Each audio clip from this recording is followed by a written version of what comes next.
നാളെ പരലോകത്ത് അല്ലാഹു നൽകുന്ന, നാളെ സ്വർഗത്തിലെ ഏറ്റവും മനോഹരമായ വീട് അല്ലാഹു നൽകുന്നതാർക്കാ? അത് തഹജ്ജുദ് നിസ്കരിച്ചവന് മാത്രമല്ല, അത് സദഖ കൊടുത്തവന് മാത്രമല്ല, അതെല്ലാ വർഷവും കഅബാലയത്തിൽ പോയി മുത്തി മണത്തി വന്നവന് മാത്രമല്ല. അല്ലാഹുവിന്റെ ഖുർആൻ ബന്ധങ്ങളുടെ പവിത്രത പറയുകയാ. വല്ലദീന യസിലൂന മാ അമറല്ലാഹു ബിഹി അയ്യൂസലാ. അല്ലാഹു കൂട്ടിച്ചേർക്കാൻ പറഞ്ഞ ബന്ധങ്ങളെ വിട്ടുപോകാതെ കൂട്ടിച്ചേർക്കുന്നവന് അടിവരയിട്ട് പഠിക്കണേ. ആർക്കാണ് ഈ സുന്ദര ഭവനം എന്നറിയോ? വല്ലദീന യസിലൂന മാ അമറല്ലാഹു അയ്യൂസലാ. അല്ലാഹു കൂട്ടിച്ചേർത്ത് പിടിക്കാൻ പറഞ്ഞ ബന്ധങ്ങളെ വിട്ടുപോകാതെ അകന്നു പോകാതെ ആര് കൂട്ടിച്ചേർത്ത് പിടിക്കുന്നുവോ അവനാണ് നാളെ അല്ലാഹു നൽകുന്നത്. അവനാണ് നാളെ പരലോകത്തില് ഏറ്റവും മനോഹരമായ ഭവനം അല്ലാഹു നൽകുക. കൂട്ടിച്ചേർക്കാൻ പറഞ്ഞ ബന്ധങ്ങളെ ഏതാണ്? കൂട്ടിച്ചേർക്കാൻ പറഞ്ഞ ബന്ധങ്ങളേടാ? അവിടെ മുഫസ്സിരീങ്ങൾ രേഖപ്പെടുത്തുന്നുണ്ട്. പള്ളിയിലെ ഖത്തീബ് നിന്റെ വാതിന്റെ കൈ പിടിച്ചിട്ട് നിന്റെ ഭാര്യയുടെ പിതാവിന്റെ കൈ പിടിച്ചു കൂട്ടിച്ചേർത്ത് വെച്ചിട്ട് ഇവിടെ വെച്ച് നിന്നെ ഞാൻ ഒന്നാക്കി തരികയാണ്, ഇനി വിട്ടു പോകരുത്, പരസ്പരം അകന്നു പോകരുത്, അവളെ നീ കരയിക്കരുത് എന്ന് പറഞ്ഞിട്ട് അല്ലാഹു കൂട്ടിച്ചേർത്ത് തന്ന ബന്ധം അത് ഭാര്യ ഭർത്താക്കന്മാരുടെ ബന്ധമാണ്.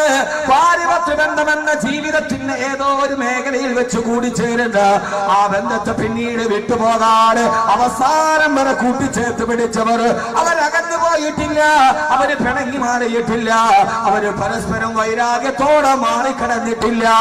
കുടുംബ ബന്ധത്തിന്റെ പവിത്രതയറിയാൻ ആരാണ് ഭാര്യ ആരാണ് ഭർത്താവ് എന്നറിയാൻ അല്ലാഹുവിന്റെ ഖുർആൻ പറയുന്ന നാളെ പരലോകത്ത് സ്വർഗത്തിലെ ഏറ്റവും വലിയ ഭവനം നൽകുന്നതാർക്കാ?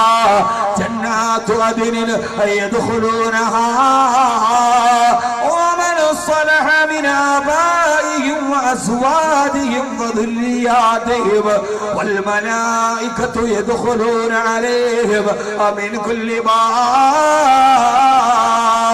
ഇതൊന്നും വെറുതെയല്ല, സൂറത്ത് ഹൂദ് പാരായണം ചെയ്യുക.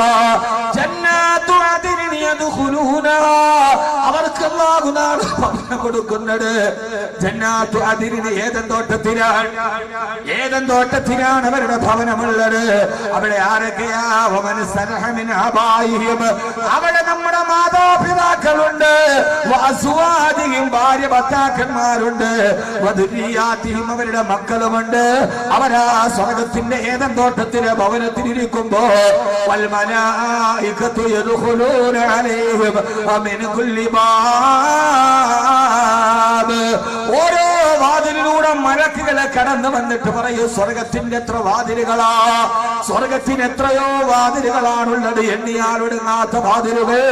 ആ വാതിലുകളോട് വാനലോകത്തെ മലക്കുകൾ വന്നിട്ട് ഭാര്യ ഭർത്താക്കന്മാരിരിക്കുന്ന ഏദൻ തോട്ടത്തിന്റെ ജന്നാത്തു അദ്നിൻ ഏദൻ തോട്ടത്തിൽ സുന്ദരി പെണ്ണിന്റെ കാലിൽ കിടക്കുന്ന വെള്ളിക്കൊലുസ് പോലെ അരുവികളെ തടം തള്ളിയാത്തോടുകൊണ്ട് ആ വീട്ടിലിരിക്കുന്ന ഭാര്യ ഭർത്താക്കന്മാരോട് ഓരോ വാതിലൂടെയും മലക്കുകൾ വന്നിട്ട് പറയുമത്രേ, സലാമുൻ അലൈക്കും അസ്സലാമു അലൈക്കും അസ്സലാമു അലൈക്കും, നിങ്ങൾക്ക് സമാധാനം ഉണ്ടാവട്ടെ, അല്ലാഹു നിങ്ങൾക്ക് ശാന്തി നൽകട്ടെ.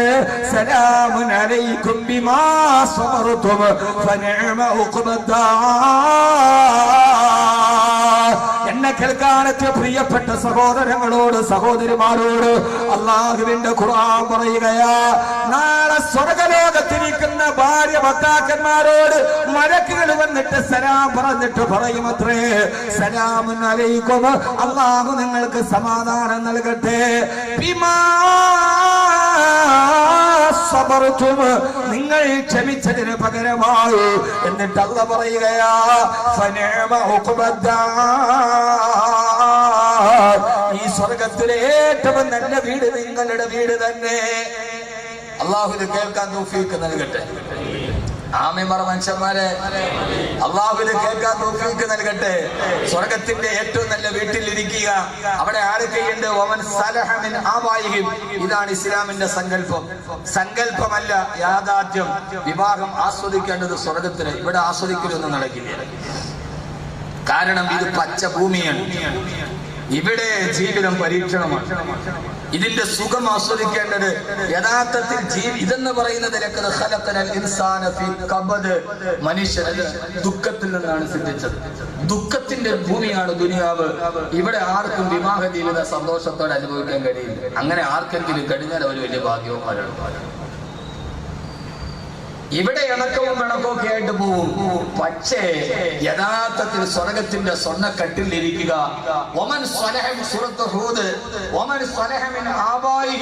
നിങ്ങളുടെ സ്വാലിഹീങ്ങളായ മാതാപിതാക്കൾ, നിങ്ങളുടെ ഭാര്യ ഭർത്താക്കന്മാർ, നിങ്ങളുടെ മക്കൾ ഒക്കെ ഇരിക്കുമ്പോ ജന്നാത്തു അദ്നിൻ യദ്ഖുലൂനഹ, ആ സ്വർഗത്തിൽ ഇരിക്കുമ്പോൾ വൽ മലായികത്തു യദ്ഖുലൂന അലൈഹിം മിൻ കുല്ലി ബാബ്, സ്വർഗത്തിന്റെ ഓരോ വാതിലൂടെ മലക്കുകൾ വന്നിട്ട് പറയും സലാമുൻ അലൈക്കും സലാമുൻ അലൈക്കും അസ്സലാമു അലൈക്കും അസ്സലാമു അലൈക്കും, അല്ലാഹു നിങ്ങൾക്ക് സമാധാനം നൽകട്ടെ, സന്തോഷം നൽകട്ടെ.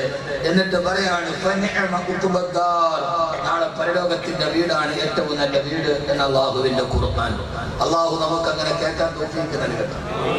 ആമീൻ പറഞ്ഞാൽ മാത്രം പോരാ. നാളെ മാതാപിതാക്കളോടും ഭാര്യയോടും മക്കളോടും ഒക്കെ സ്വർഗത്തിന്റെ ആ കട്ടിൽ അങ്ങനെ ചാരി സുഖമായിട്ടിരുന്ന് മലക്കുകളുടെ ഈ വാക്ക് കേൾക്കണമെന്ന് ആഗ്രഹമുള്ളവരൊക്കെ ഒന്ന് കൈപൊക്കി നോക്കട്ടെ. ഇപ്പൊ ഞാൻ ഒരു പരിപാടി പറഞ്ഞത് താത്തല കൈ താത്തല കൈ താത്തരുത്, കൈയുള്ളവരൊക്കെ താഴ്ത്തി. ജീവിതത്തിൽ എന്ത് വന്നാലും ക്ഷമിക്കാൻ കഴിവുള്ളവരെന്നോട് കൈപൊക്കി. ക്ഷമിക്കാൻ കഴിവുള്ളവർ മാത്രം. നമ്മുടെ പെണ്ണുങ്ങൾ വലിയ ഭാഗ്യവന്മാര്, വലിയ ഭാഗ്യവതികളാണ്. ഇപ്പൊ എവിടെ കുടുംബജീവിതത്തിൽ പ്രശ്നം ഉണ്ടാകുക? ഇവിടെ അല്ലാഹുവിന്റെ ഖുർആൻ പറഞ്ഞ ഒരേ ഒരു നിബന്ധന,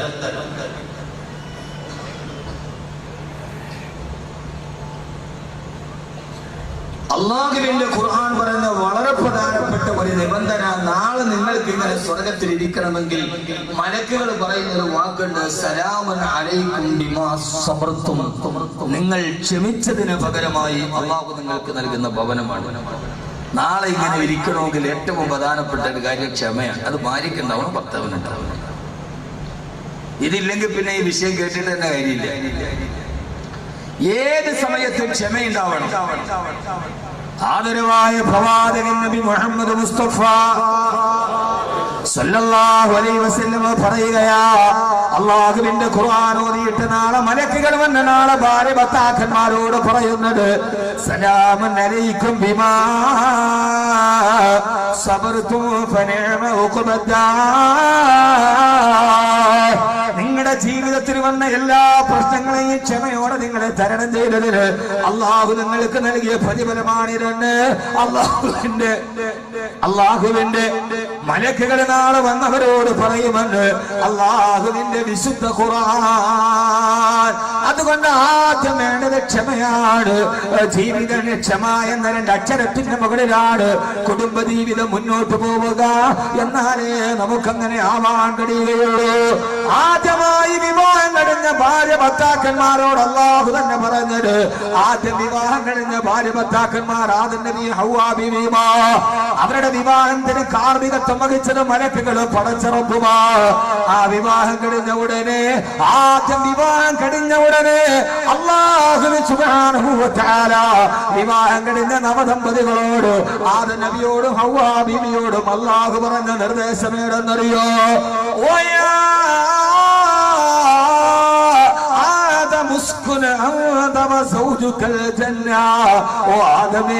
നിന്റെ ഭാര്യയുടെ കൈ പിടിച്ചിട്ട് നീ പോയി സ്വർഗത്തിന് താമസിച്ചു കൊള്ളുക. ഇതൊക്കെ നമ്മുടെ മറന്നുപോയ ബാലപാഠങ്ങളാണ്. കല്യാണം കഴിഞ്ഞ ഭാര്യയും ഭർത്താവും പിന്നെ താമസിക്കേണ്ടത് സ്വർഗത്തിലാണെന്ന് അല്ലാഹു തന്നെ ആദ്യം പറയുമ്പോ, ഭാര്യ ഭർത്താക്കന്മാർ പിന്നീട് താമസിക്കേണ്ടത് സ്വർഗത്തിലാ. എന്റെ പ്രിയപ്പെട്ട സഹോദരങ്ങളെ, നമ്മളൊന്ന് ചിന്തിച്ചു നോക്കുക. സ്വർഗമെന്ന് പറഞ്ഞാൽ അതിന് ആഡംബരത്തിന്റെ സ്വർഗമെന്ന് അതിന് അർത്ഥമില്ല. കോൺക്രീറ്റ് സൗധത്തിന് രാജകീയ നൗകയിലേറിയിട്ട് ഒരു കൊതുകിന് പോലെ കടന്നു വരാത്ത ശീതീകരിച്ച റൂമിൽ കിടക്കണമെന്ന് നിർബന്ധമില്ല. പിന്നെയോ ഭാര്യ ഭർത്താക്കന്മാർ എവിടെ താമസിക്കുന്നുവോ അത് അഴീക്കോട് കടപ്പുറത്ത് ചാളത്തടി ചാരി വെച്ച് വിരിച്ചിട്ട് ഓലക്കാത് കൊണ്ട് മറച്ചുണ്ടാക്കിയ വേലിയേറ്റം വന്നാൽ കടലെടുത്തിട്ട് കവർന്നു പോകുന്ന മണൽത്തരിയുടെ മുകളിൽ വെറും ഓലപ്പായ വിരിച്ചിട്ട് കിടക്കുന്ന കുടിലാകട്ടെ, ആ കുടിലിലേക്കാണ് വിവാഹം കഴിഞ്ഞിട്ട് മാരിയും ഭർത്താവ് പോയത്. എവിടെയാണോ മാരിയും ഭർത്താവ് താമസിക്കുന്നത് അവിടമാണ് സ്വർഗമാകേണ്ടത്.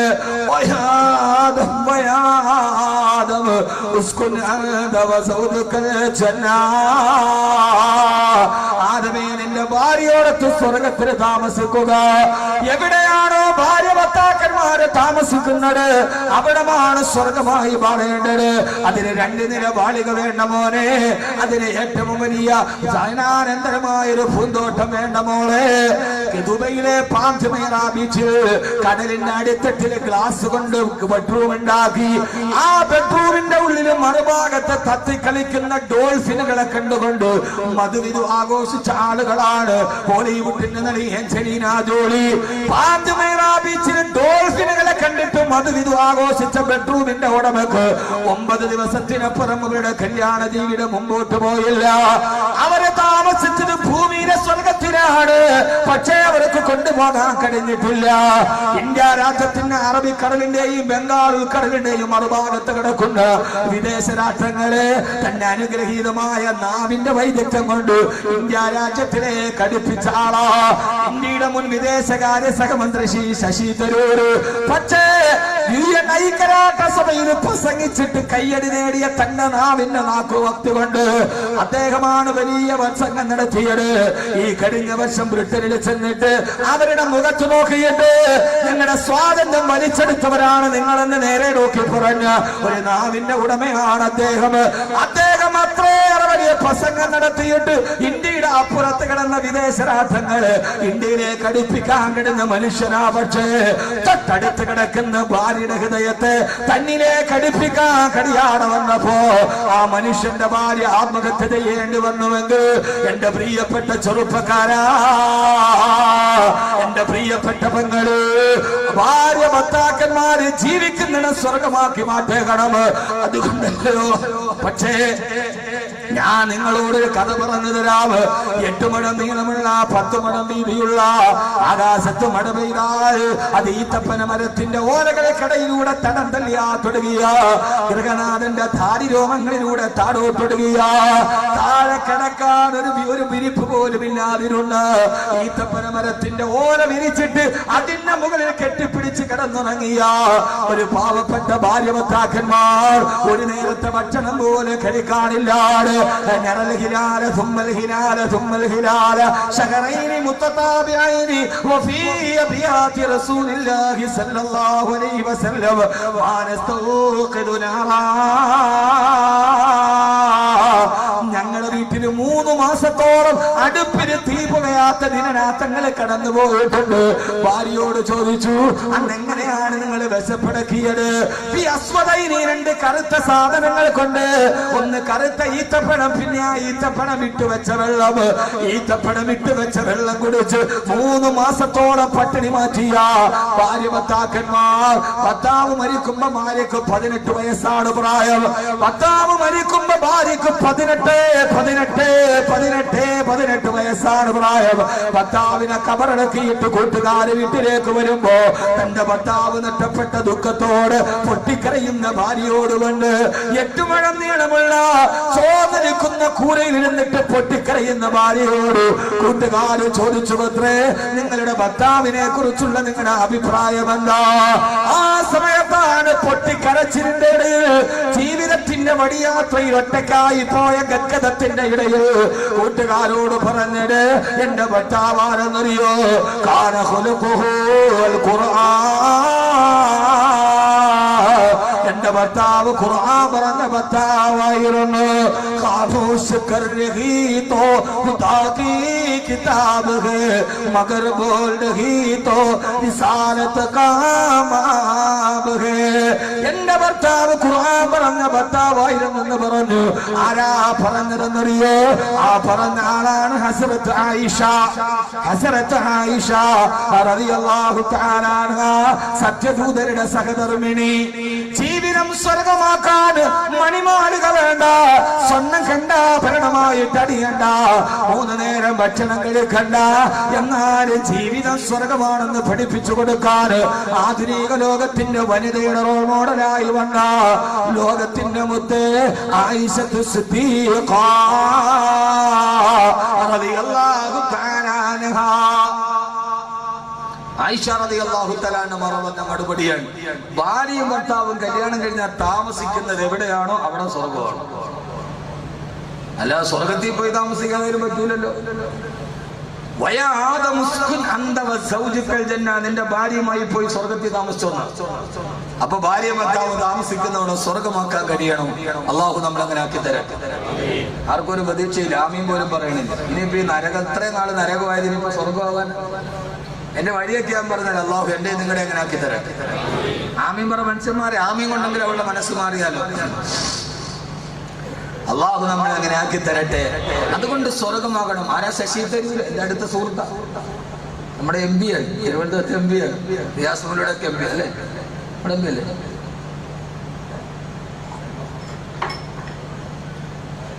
നിങ്ങൾ നാട് വിട്ട അവിടെ ഞങ്ങളുടെ സമ്പത്തല്ലേ, സമ്പത്താണ്. എന്റെ അടുത്ത സുഹൃത്താണ്, ഞങ്ങൾ തമ്മിൽ സംസാരിക്കാറൊക്കെ ഉണ്ട്. പക്ഷെ എന്നാലും വിദേശ രാഷ്ട്രങ്ങളെ ഇന്ത്യയിലോട്ട് അടുപ്പിച്ചാർക്ക് തൊട്ടടുത്ത് നിന്ന് ഭാര്യയുടെ ഹൃദയം അടുപ്പിക്കാൻ കഴിഞ്ഞില്ല. പക്ഷെ എന്നാൽ മുഴുവൻ പട്ടിണിയായിട്ടും മാറി ഉടുക്കാൻ ഒരു വസ്ത്രമില്ലാതിരുന്നിട്ടും ഭർത്താവ് മരിച്ചപ്പോൾ സംതൃപ്തിയോടെ മറുപടി പറയുന്ന ഒരു ഭാര്യയെ സിദ്ധിച്ചെടുക്കാൻ ഹബീബായ നബി മുഹമ്മദ് മുസ്തഫ, ഹബീബായ നബി മുഹമ്മദ് മുസ്തഫ. സലാത്ത് പറഞ്ഞ വിഷയം പറയില്ല, ഞാൻ നിർത്തും. 11:30 വരെയും വാക്ക് പറയും. അത് പറഞ്ഞ കാര്യം എന്ത് വിഷയമാണേലും ശരി. ഇന്ന് പറയാൻ നമ്മൾ ഇന്നലെ പറഞ്ഞിട്ടുണ്ടെന്ന് ഞാൻ അറിഞ്ഞു. 1:30 മണി വരെ ഇന്നലെ ഞാൻ വിളിക്കുന്നുണ്ട് കുമ്മനത്തെ. തുടക്കമായതുകൊണ്ടാണ്, കുറച്ച് കഴിയുമ്പോൾ നിർത്തിക്കോളും. 1:30 വരെയൊക്കെ ഇന്നലെ വാക്ക് പറഞ്ഞു. ഞാൻ കുമ്മനത്തെ വിളിക്കുന്നുണ്ട്, എൻ്റെ അടുത്ത സുഹൃത്താ, നല്ല ആളാ. അള്ളാഹു വാഫിയത്ത് കൊടുക്കട്ടെ. അത് തുടങ്ങിയതല്ലോ, അതുകൊണ്ടാണ്. കുറച്ച് കഴിയുമ്പോൾ 12 മണിക്കൊക്കെ വാച്ച് നോക്കിക്കോളൂ. ഞാൻ 5 മണി വരെയൊക്കെ വാത് പറഞ്ഞിട്ടുണ്ട്. അടിമാലിയിൽ വാത് പറഞ്ഞിട്ട് സ്റ്റേജിൽ നിന്ന് അറിയുമ്പോൾ സുബൈക്ക് വാങ്ങും. 7.5 മണിക്കൂർ വാത് പറഞ്ഞിട്ട് തൂക്കുപാലത്ത് വരെയും.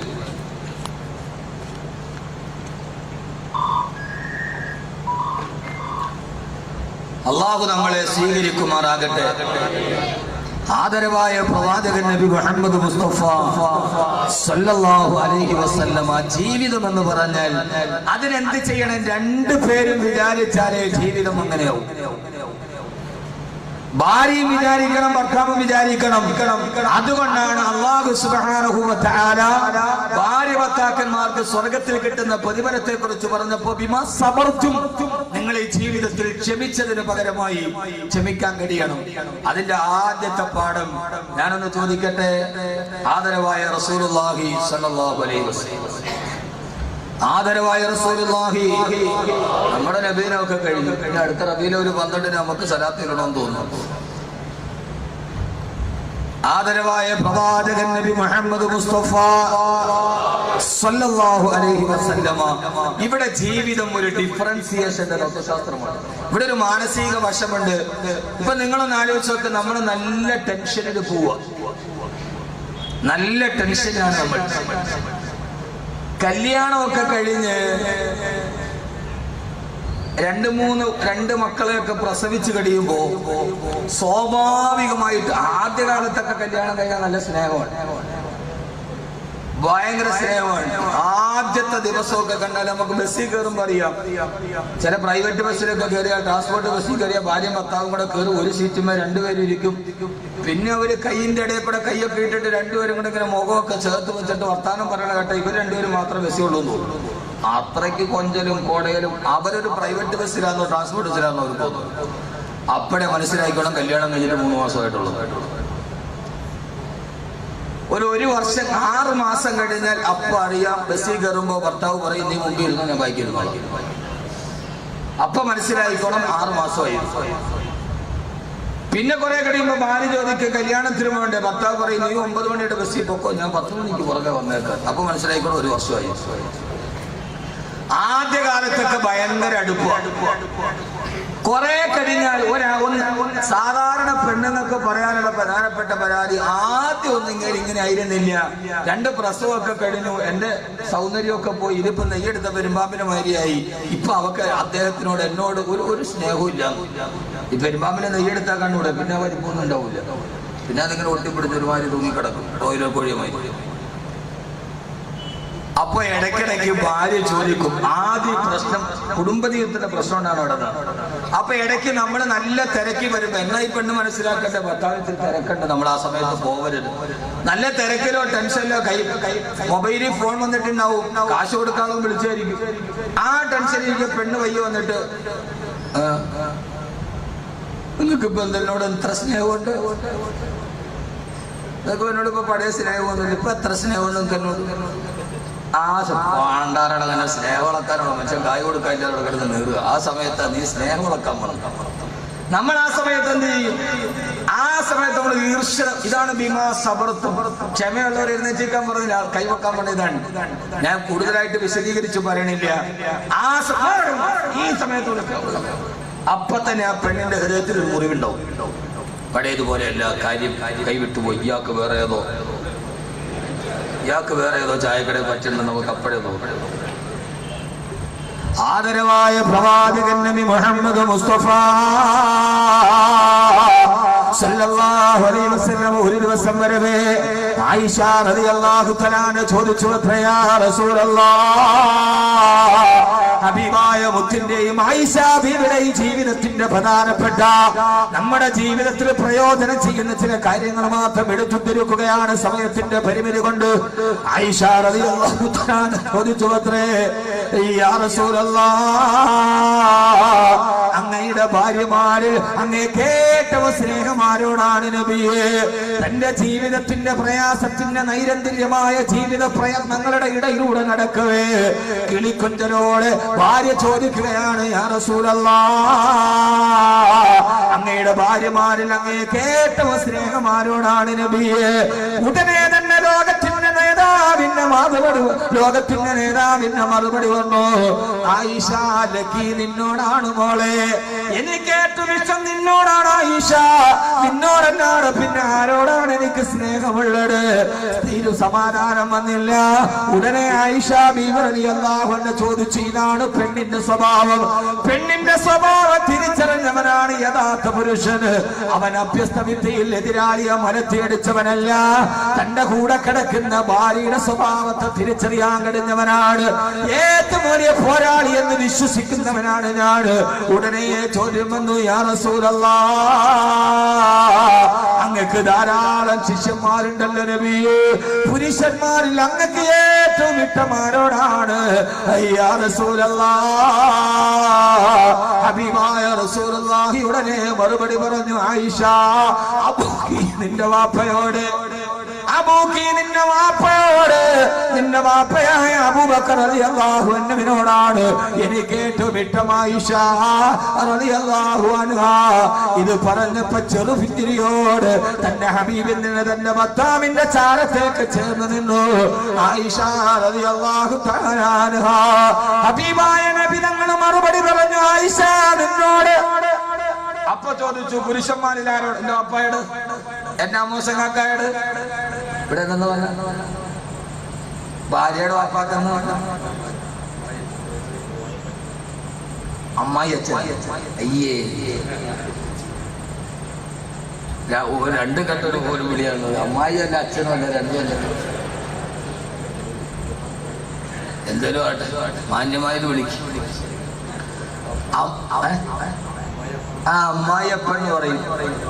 ഇവിടെ ആയിഷ റളിയല്ലാഹു തആല ചോദിച്ചു, നബിയെ ആരോടാണ് സ്നേഹം? ഹബീബായ നബി സല്ലല്ലാഹു അലൈഹി വസല്ലം മാറിക്കോണ്ടിരിക്കും, അത് പറയാൻ സമയമില്ല, നിന്നോടാണ്.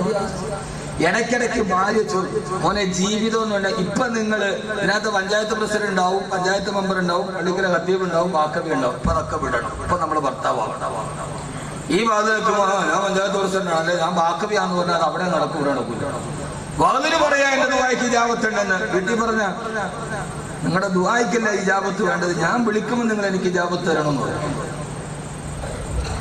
ആ സമയത്ത് യഥാർത്ഥത്തിൽ ഒരു കൊച്ചുകുട്ടിയെ പോലെയാണ്. ഭാര്യ ചോദിക്കാണ്, നിങ്ങൾക്ക് ഇപ്പൊ എന്നോട് സ്നേഹമുണ്ടാ?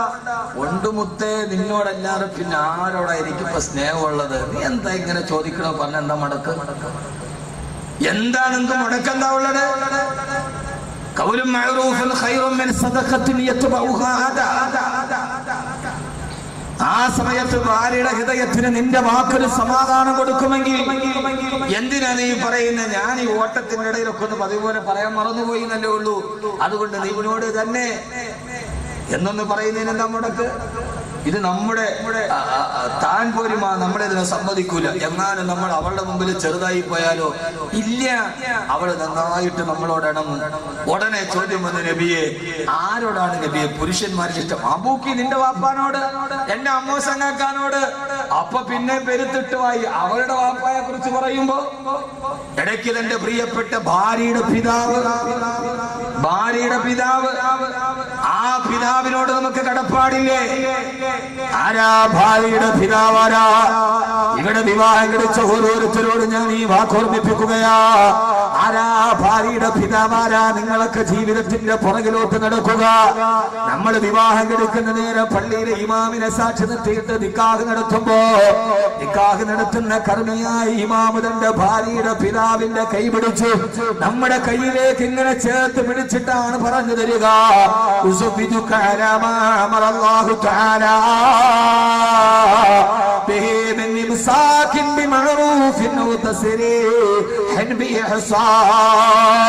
ആ സമയത്ത് ഭാര്യ പിതാവ് അദ്ദേഹത്തിന്റെ കൈ നമ്മുടെ കയ്യിലേക്ക് ചേർത്ത് വെക്കുമ്പോ ആ സമയത്തിന് ഭാര്യയുടെ പിതാവിന്റെ ഹൃദയത്തിലുള്ളതുപോലെ മോനെ ആ സമയത്ത് സമുദ്രത്തിന്റെ തിരമാലയ്ക്കല്ല ഇരമ്പല് കൂടുതൽ.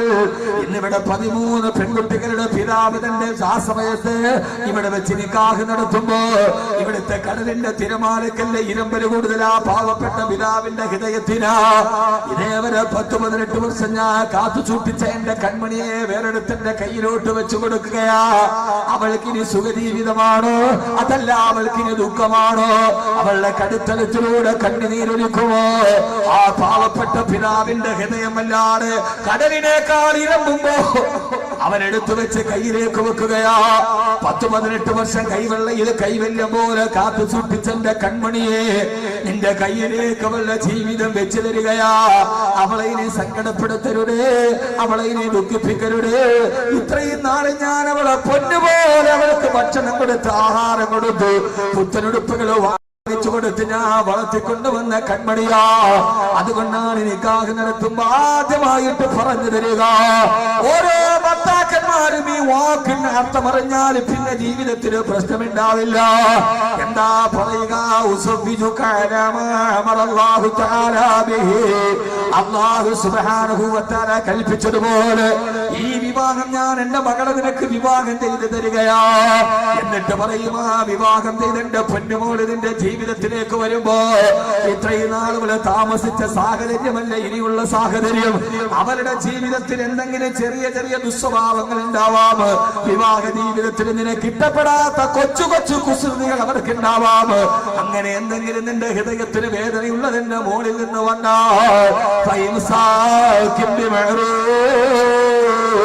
അതൊക്കെ മാന്യമായിട്ട് പിടിച്ചു നിൽക്കണേ. ഹിംസാക്കെന്ന് പറഞ്ഞാൽ നോമ്പില്ലാതിരുന്നിട്ട് നോമ്പുള്ളവരെ പോലെ പിടിച്ചു നിൽക്കുക. അവൾക്ക് കൊച്ചു കൊച്ചു പോരായ്മകളുണ്ടെന്ന് അതെല്ലാം മാന്യമായ രീതിയിൽ ഉപദേശിച്ചു കൊടുക്കണേ. അവളോട് നല്ല രീതിയിൽ സഹവസിക്കണേ. ഖുർആൻ പറഞ്ഞതെന്താ?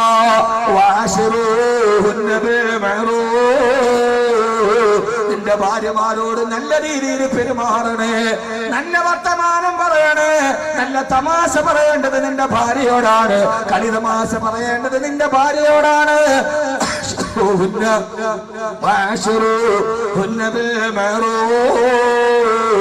നിന്റെ ഭാര്യമാരോട് നല്ല രീതിയിൽ പെരുമാറണേ. تكرهوا شيئا ويجعل الله فيه خيرا كثيرا. നിന്റെ നിന്റെ ഭാര്യയിൽ നിനക്കിഷ്ടപ്പെടാത്ത എന്തെങ്കിലും സ്വഭാവമുണ്ടെങ്കിൽ ആ സ്വഭാവത്തെ നീ ക്ഷമിക്കാൻ തയ്യാറായാൽ വയജഅലല്ലാഹു ഫീഹി ഖൈറൻ കസീറാ. ക്ഷമിക്കുന്ന ഭർത്താവേ, അതിലൂടെ അള്ളാഹു നിനക്ക് ധാരാളം നന്മകൾ കൊണ്ടെത്തിച്ചു തരും. ആ ഒരു ക്ഷമയുടെ പേരിൽ അള്ളാഹു നിനക്ക് ധാരാളം ഖൈറുകൾ എത്തിച്ചു തരും. അതുകൊണ്ടാണ് നിക്കാഹ് നടക്കുമ്പോ പറയുന്നത് മാന്യമായ രീതിയിൽ അവളോട് പെരുമാറണേ. അതല്ല എന്റെ മകളുടെ സ്വഭാവത്തെ നിനക്ക് സഹിക്കാൻ കഴിയാത്തൊരവസ്ഥ വന്നാൽ അവളെ നീ അടിക്കരുത്, അവളെ നീ പീഡിപ്പിക്കരുത്, അവളുടെ മേൽ ഇല്ലാത്ത അപരാധങ്ങൾ പറഞ്ഞിട്ട് അവളുടെ മാനം കെടുത്തരുത്.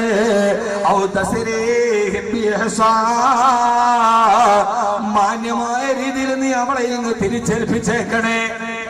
കൈവെള്ളയിൽ കൈവച്ച് നിന്റെ ഭാര്യയുടെ വാപ്പ പറഞ്ഞ വാക്കിതാണ്, ഈ നിക്കാഹ് നടക്കുന്ന സമയത്ത് തന്നെ മോളുടെ ജീവിതം തരികയാ, എന്തെങ്കിലും ഉണ്ടെങ്കിൽ ക്ഷമിക്കണേ.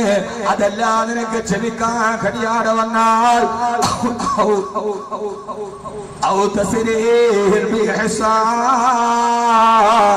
മാന്യമായ രീതിയിൽ അവളെ തിരിച്ചേൽപ്പിച്ചേക്കണേ. അവളെനിക്കൊരു ബാധ്യതയല്ല. 10-18 വർഷം പോച്ചു വളർത്തേണ്ട പൊന്നുമോൾ അവളെ തിരിച്ചേൽപ്പിച്ചാൽ അവളെനിക്കൊരു അധിക ബാധ്യതയല്ല. അവളെ ഞാൻ പോറ്റിക്കോളാം. മാന്യമായ രീതിയിൽ എന്റെ പൊന്നുമോള് ഇതേ കയ്യിലേക്ക് തിരിച്ചേൽപ്പിക്കണേ എന്ന് പറഞ്ഞിട്ടാണ് നിക്കാഹ് നടന്നത്. അതുകൊണ്ട് നിന്റെ ഭാര്യയുടെ പിതാവിനോട് നിനക്ക് കടപ്പാടുകളുണ്ടെന്ന് ലോകത്തോട് പറഞ്ഞു കൊടുക്കാനാണ് ഹബീബായ നബി മുഹമ്മദ് മുസ്തഫ സല്ലല്ലാഹു അലൈഹി വസല്ലമ. എന്നെ കേൾക്കുന്ന പെങ്ങളെ, നിന്റെ ഭർത്താവിന്റെ കാര്യത്തിൽ നീ നിന്റെ കാര്യത്തിൽ ഭർത്താവിനെ പേടിക്കണം. ഒരു പെണ്ണെപ്പോഴും ഭർത്താവിന്റെ കാര്യത്തിൽ ഭർത്താവിനെ നന്നായി പേടിക്കണം. പക്ഷെ ആ ഭർത്താവ് ഭാര്യയെ പേടിക്കേണ്ട കാര്യമില്ല. അല്ലാഹുവിന്റെ റസൂൽ പറയാ,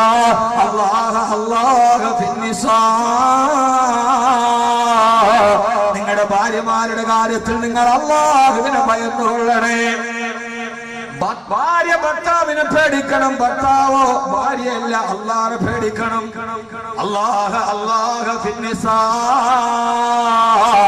നിങ്ങളുടെ ഭാര്യമാരുടെ കാര്യത്തിൽ അല്ലാഹുവിനെ നിങ്ങൾ പേടിപ്പിച്ചുകൊള്ളണേ എന്ന് ഹബീബായ നബി മുഹമ്മദ് മുസ്തഫ സല്ലല്ലാഹു അലൈഹി വസല്ലമ. അല്ലാഹു നമുക്ക് ബോധം തരുമാറാകട്ടെ. അതുകൊണ്ട് നിക്കാഹിന്റെ അർത്ഥം ഇതാണ്, നിനക്ക് പറ്റൂല തിരിച്ചേൽപ്പിച്ചേരെ, ഞാൻ വളർത്തിക്കോളാം. ജീവിതകാലം മുഴുവൻ നീ അവളെ പീഡിപ്പിക്കരുത്, നീ അവളെ അടിക്കരുത്, അവളുടെ കണ്ണുനീര് വീടരുത്. അതുകൊണ്ട്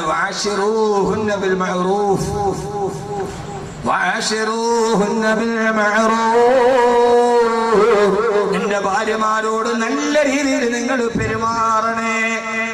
നല്ല രീതിയിൽ പെരുമാറുക എന്ന് പറഞ്ഞ തമാശ പറയേണ്ടത് ഭാര്യയോടാണ്, കളിതമാശ പറയേണ്ടത് ഭാര്യയോടാണ്, ഓടിക്കളിക്കേണ്ടത് ഭാര്യയുടെ കൂടെയാണ്. അവനാന്റെ ഭാര്യമാരുടെ, ആരാന്റെ ഭാര്യയുടെ കൂടെ അല്ല, അവനാന്റെ ഭാര്യമാരുടെ കൂടെ. കടപ്പുറത്ത് പോകേണ്ടത്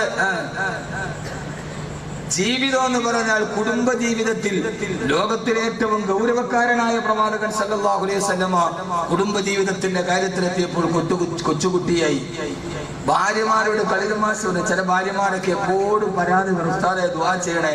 അയാൾക്ക് സ്നേഹമുണ്ട്, പക്ഷെ ഉള്ളിലുള്ള വെളിയിൽ കാണിക്കില്ല. വെളിയിൽ കാണിക്കാതെ പിന്നെ സ്നേഹത്തിനാണ് ഫ്രീസർ വെക്കാണ്. ഇതെന്താ ഡിസ്പ്ലേക്ക് വെച്ച് ടെക്സ്റ്റൈൽസിന്റെ ഡിസ്പ്ലേക്ക് വെച്ചേക്കണ മാതിരി എല്ലാം. ഒരു മിക്കവാറും പെണ്ണുങ്ങളുടെ പരാതി, നമ്മുടെ വാതിനൊക്കെ പോണോണ്ട് ദുആ ചെയ്യാൻ പറയുമ്പോ ഒക്കെ മിക്കവാറും ആളുകൾ പറഞ്ഞു, ഉസ്താദേ ഭർത്താവിന് സ്നേഹമുണ്ട് പക്ഷെ വെളിയിൽ കാണിക്കൂല, അകത്താണ്. ഇത് ഉള്ളി വെക്കാനുള്ള സ്നേഹം പ്രകടിപ്പിക്കാനുള്ളത്. അതുകൊണ്ടല്ലേ റബീഉൽ അവ്വൽ നമ്മൾ സ്നേഹം പ്രകടിപ്പിക്കുന്നു. ഉള്ളി വെക്കാനാണ്. പിന്നെ എന്തിനാ സ്നേഹം വെളിയിൽ കാണിക്കണം? നമ്മൾ കാണിക്കൂല, എന്നാൽ വെളിയിലിറങ്ങി എല്ലാവരോടും കാണിക്കുകയും ചെയ്യും. ഭാര്യയുടെ കൂടെ ഒന്നിരിക്കാൻ ആയിഷ റളിയല്ലാഹു തആല ഭാര്യയുടെ കൂടെ ഒന്നിരിക്കാൻ വൈകുന്നേരം വീട്ടിലേക്ക് വന്നാൽ ഒന്ന് ഫ്രീ ആയി രാത്രിയിൽ കിടക്കുന്നതിന് മുമ്പ് ഭാര്യയുമായി ഇട്ടിരുന്ന ഒരു അല്പനേരം ഒരു 10-15 മിനിറ്റ് സംസാരിക്കുക, അവരുമായിട്ടൊന്ന് ഒന്നിച്ചിരിക്കുക. വീടിന്റെ മുമ്പിൽ ഒരു പുൽത്തകടിയൊക്കെ ഉണ്ടാവണം, കുറച്ച് പൂക്കളൊക്കെ നടണം, കുറച്ച് ചെടിയൊക്കെ നടണം. അതിനും പ്രതിഫലമുണ്ട്, സദക്കയുടെ പ്രതിഫലം കിട്ടും അല്ലേ? ചെടി നട്ടാൽ ഇതാണ് നബി സല്ലല്ലാഹു അലൈഹി വസല്ലമയുടെ സുന്നത്ത്. ചെടി വെച്ചാൽ ഒരു സഹാബി വന്നിട്ട് ചോദിച്ചു, നബിയെ മരിക്കുമെന്ന് ഉറപ്പായി, അതിന് മരിക്കുന്നതിന് തൊട്ട് മുമ്പ് ചെയ്യാൻ പറ്റുന്ന ഒരു സൽക്കർമ്മം പറഞ്ഞത്. പള്ളിയിൽ പോയി ഇത്രയല്ലേ പറഞ്ഞത്, നീ ഒരു ചെടി നട്ടുവെക്കുക. മരിക്കുന്നതിന് തൊട്ട് മുമ്പ് ചെയ്യാൻ കഴിയുന്ന ഏറ്റവും നല്ല പ്രതിഫലമുള്ള കാര്യം നീ ഒരു ചെടി നട്ടുവെക്കുക. നീ മരിച്ചാലും അത് പിന്നെ കായ്ക്കും, പുഷ്പിക്കും, അതിൽ നാളുകൾ പറിച്ചുകൊണ്ട് പോകും. നീ കബറിൽ പോയാലും നിനക്ക് അതിന്റെ പേരിൽ സദക്കയുടെ പ്രതിഫലം എന്ന് പറഞ്ഞു കൊടുത്ത റസൂലുള്ളാഹി സ്വല്ലല്ലാഹു അലൈഹി വസല്ലം. വീടിന് മുമ്പിൽ ചെറിയ പൂന്തോട്ടമൊക്കെ ഉണ്ടാക്കണം. അതിന് വലിയ വീടൊന്നും വേണ്ട, കൊച്ചൊരു പൂന്തോട്ടോ ഒരു ഇച്ചിരി പുല്ലൊക്കെ വെച്ച് പിടിപ്പിക്കണം. ഞാൻ നന്നായിട്ട് ചെടി വളർത്തുമായിരുന്നു. അവസാനം ഇത് കരിഞ്ഞു കൊണ്ടുവന്ന് നിർത്തി. നോക്കാൻ സമയം വേണ്ട, അവിടെ നട്ടിട്ട് വാതും പറഞ്ഞുകൊണ്ട് വീട്ടില് ചെടിയൊക്കെ ഞാൻ നന്നായിട്ട് പോണ വഴിക്കൊക്കെ ചെടി കാണുമ്പോൾ വാങ്ങിച്ചോണ്ടു അത് വീട്ടിൽ കൊണ്ടുവന്നിട്ട് അവസാനം പിറ്റേഴ്ച പോകുമ്പോൾ കരിഞ്ഞിട്ടുണ്ടാവും. ഭാര്യയ്ക്ക് ഒരു 3 ചെടി നട്ടത് അവിടെ മുളപ്പിക്കാനുള്ള പാടില്ല. ഭാര്യയ്ക്ക് ഞാൻ 3 ചെടി അവിടെ നട്ടിട്ടുണ്ട്, അതിനെ വളർത്താനുള്ള പാടുകൊണ്ട് അവർക്ക് ഈ ചെടിക്ക് വെള്ളം ഒട്ടിക്കാനുള്ള ഇതില്ല, അതിന് വെള്ളം ഒഴിക്കാൻ വേണ്ടേ. അപ്പൊ ആ സമയം ചെടി നടുക, മീൻ വളർത്തുക, ഇതൊക്കെ നല്ലതാണ്. മീനിന് ലോകത്തെ ഏറ്റവും കൂടുതൽ തസ്ബീഹ് ചെയ്യുന്ന ജീവിയാണ് മീൻ. കടപ്പുറത്ത് താമസിക്കുന്ന ഒരു വലിയ ഭാഗ്യവന്മാരാണ്. ഔലിയാക്കൾ താമസിച്ച സ്ഥലമാണ് കടപ്പുറം. ലോകത്തുള്ള മുഴുവൻ ഔലിയാക്കളുടെയും ഖബർ കടൽ തീരത്താണ്. മുനമ്പം ബീവി, സയ്യിദ് അലവിയിൽ മമ്പുറമി ഖദ്ദസല്ലാഹു സിർറഹുൽ അസീസ്, ഉമറുൽ ഖാദിയിൽ വെളിയങ്കോടി, എവിടെയാണ്? കടപ്പുറത്താണ്. കാരണം ഏറ്റവും ഹലാലായ ഭക്ഷണം കിട്ടുന്ന കടപ്പുറത്താണ്. മീൻ ഏറ്റവും ഹലാലായ ഭക്ഷണമാണ്. അതുകൊണ്ട് ഔലിയാക്കൾ മുഴുവനും താമസിച്ചത് കടത്തീരത്താണ്. ഏറ്റവും ഹലാലായ ഭക്ഷണമാണ് മീൻ. വിലായത്ത് കിട്ടണമെങ്കിൽ ഹലാലായ ഭക്ഷണം കഴിക്കണം. അല്ലാതെ ഉള്ള ഹറാമൂടും പള്ളരിട്ടിട്ട് ഞാൻ വിലായത്തിലാണെന്ന് നടക്കില്ല.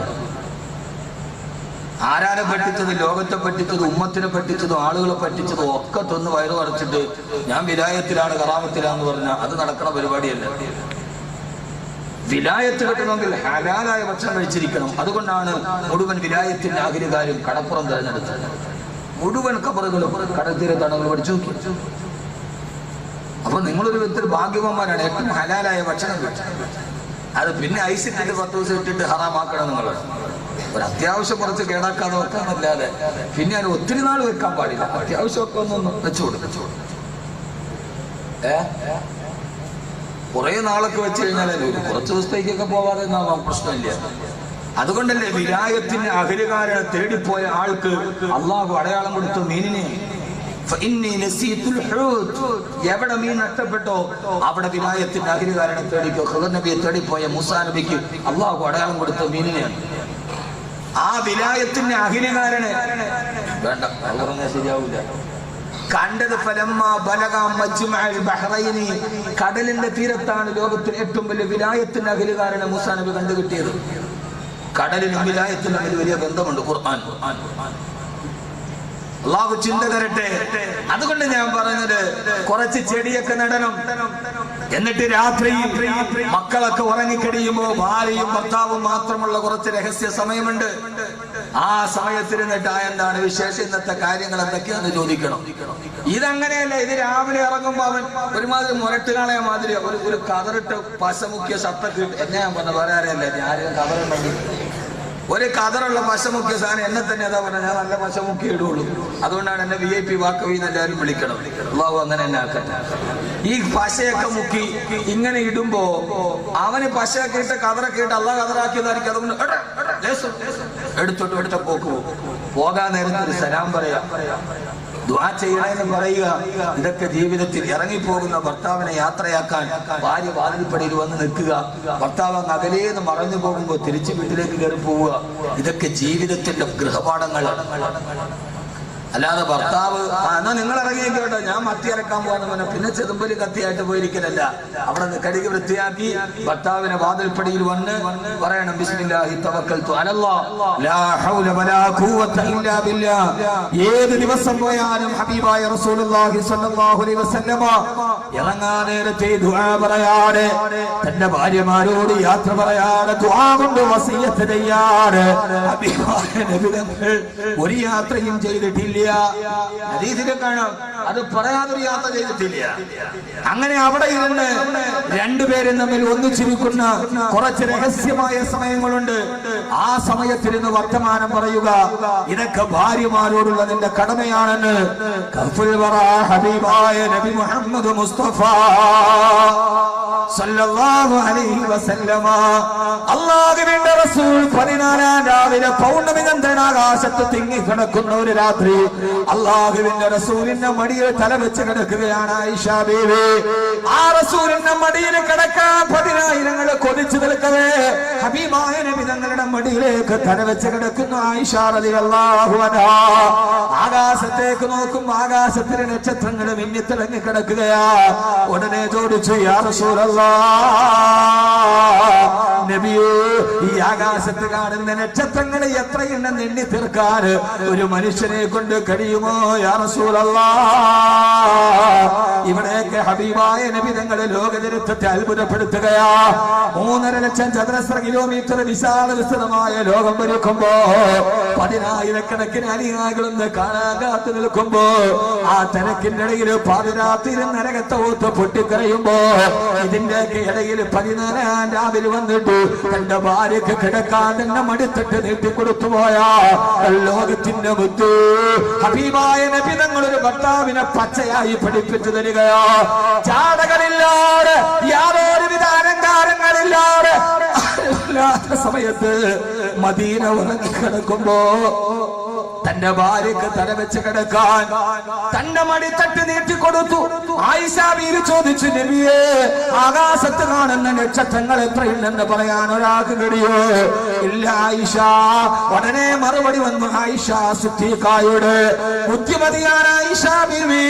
അല്ലാഹുവിന്റെ റസൂലിന്റെ സ്വഭാവം അറിഞ്ഞ് ഇത്രത്തോളം പെരുമാറിയ ഒരു ഭാര്യ ലോകചരിത്രത്തിൽ വേറെയില്ല. യാ റസൂലല്ലാഹ് ആകാശത്ത് കാണുന്ന നക്ഷത്രങ്ങളുടെ എണ്ണത്തേക്കാൾ സൽക്രമം ചെയ്ത ആരെങ്കിലും അങ്ങയുടെ സഹാബത്തിലുണ്ടോ നബിയേ? മന്ദസ്മിതം പൂകി ഹബീബായ മുത്തു പറഞ്ഞു ഉണ്ടല്ലോ ആയിഷ. പേര് കേൾക്കാൻ മടിയിൽ നിന്ന് ആയിഷ ബീവി തലമേലോട്ട് നോക്കി. ഹബീബായ നബി തങ്ങൾ പറഞ്ഞു ഉണ്ട്. ആരാണ് നബിയേ? അത് എന്റെ പ്രിയപ്പെട്ട ഉമർ ഇബ്നുൽ ഖത്താബ് റളിയല്ലാഹു അൻഹു. തൊക്കിയ തല അതേപടി താഴേക്കിട്ട് പിന്നെ ഒന്നും മിണ്ടിയില്ല ആയിഷ റളിയല്ലാഹു അൻഹാ. നബി ആരാണ് ഇത്ര സൽക്കർമ്മം ചെയ്തിട്ട്? ഒരാളുണ്ട് ആയിഷ പേരറിയാൻ വേണ്ടി തല വെല്ല പൊക്കി ആകാംക്ഷയോടെ ജിജ്ഞാസയോടെ പൊക്കി. അതെന്റെ ഉമറ. അതേ ആവേശത്തിൽ താഴോട്ട് താഴ്ത്തി. ഹബീബായ നബി തങ്ങള് ചുരുണ്ട് കൂടി കിടക്കുന്ന തന്റെ മടിയിൽ മുഖമൊളിപ്പിച്ച് കിടക്കുന്ന ആയിഷ ബീവിയുടെ മുഖത്തേക്ക് നോക്കി. എന്റെ ആയിഷ ഒന്നും മിണ്ടാത്തത്? ഈ യാ റസൂലല്ലാഹ് അപ്പൊ എന്റെ ഉപ്പയുടെ കാര്യമോ? എപ്പോഴും മൂപ്പിലാത്തേക്ക് ഉപ്പയുടെ സ്നേഹം. എന്റെ ഉപ്പയുടെ കാര്യമോ? നീ കെട്ടിയത് കൊണ്ട് ഉപ്പാനെ വിടാൻ പറ്റുമോ? എന്റെ ഉപ്പയോ നബിയെ? മൂപ്പിനാത്ത് വിചാരിച്ചത് അല്ലാഹുവിന്റെ റസൂൽ സല്ലല്ലാഹു അലൈഹി വസല്ലം അബൂബക്കറിന്റെ പേര് പറയുന്നതാണ്. ഹബീബായ നബി നിങ്ങൾക്കറിയാം വാപ്പാടെ പേരെന്റെ വായിന്ന് കേൾക്കാനാണ് ആയിഷ ഇത് ചോദിച്ചതെന്ന്. അപ്പൊ അല്ലാഹുവിന്റെ റസൂൽ ജീവിതത്തിന്റെ ഒരു കെമിസ്ട്രി. ഇതാണ് ജീവിതത്തിന്റെ കെമിസ്ട്രി. ഇത് ലാബിന് പറയൂല, ഇത് പുസ്തകത്തിൽ കിട്ടൂല.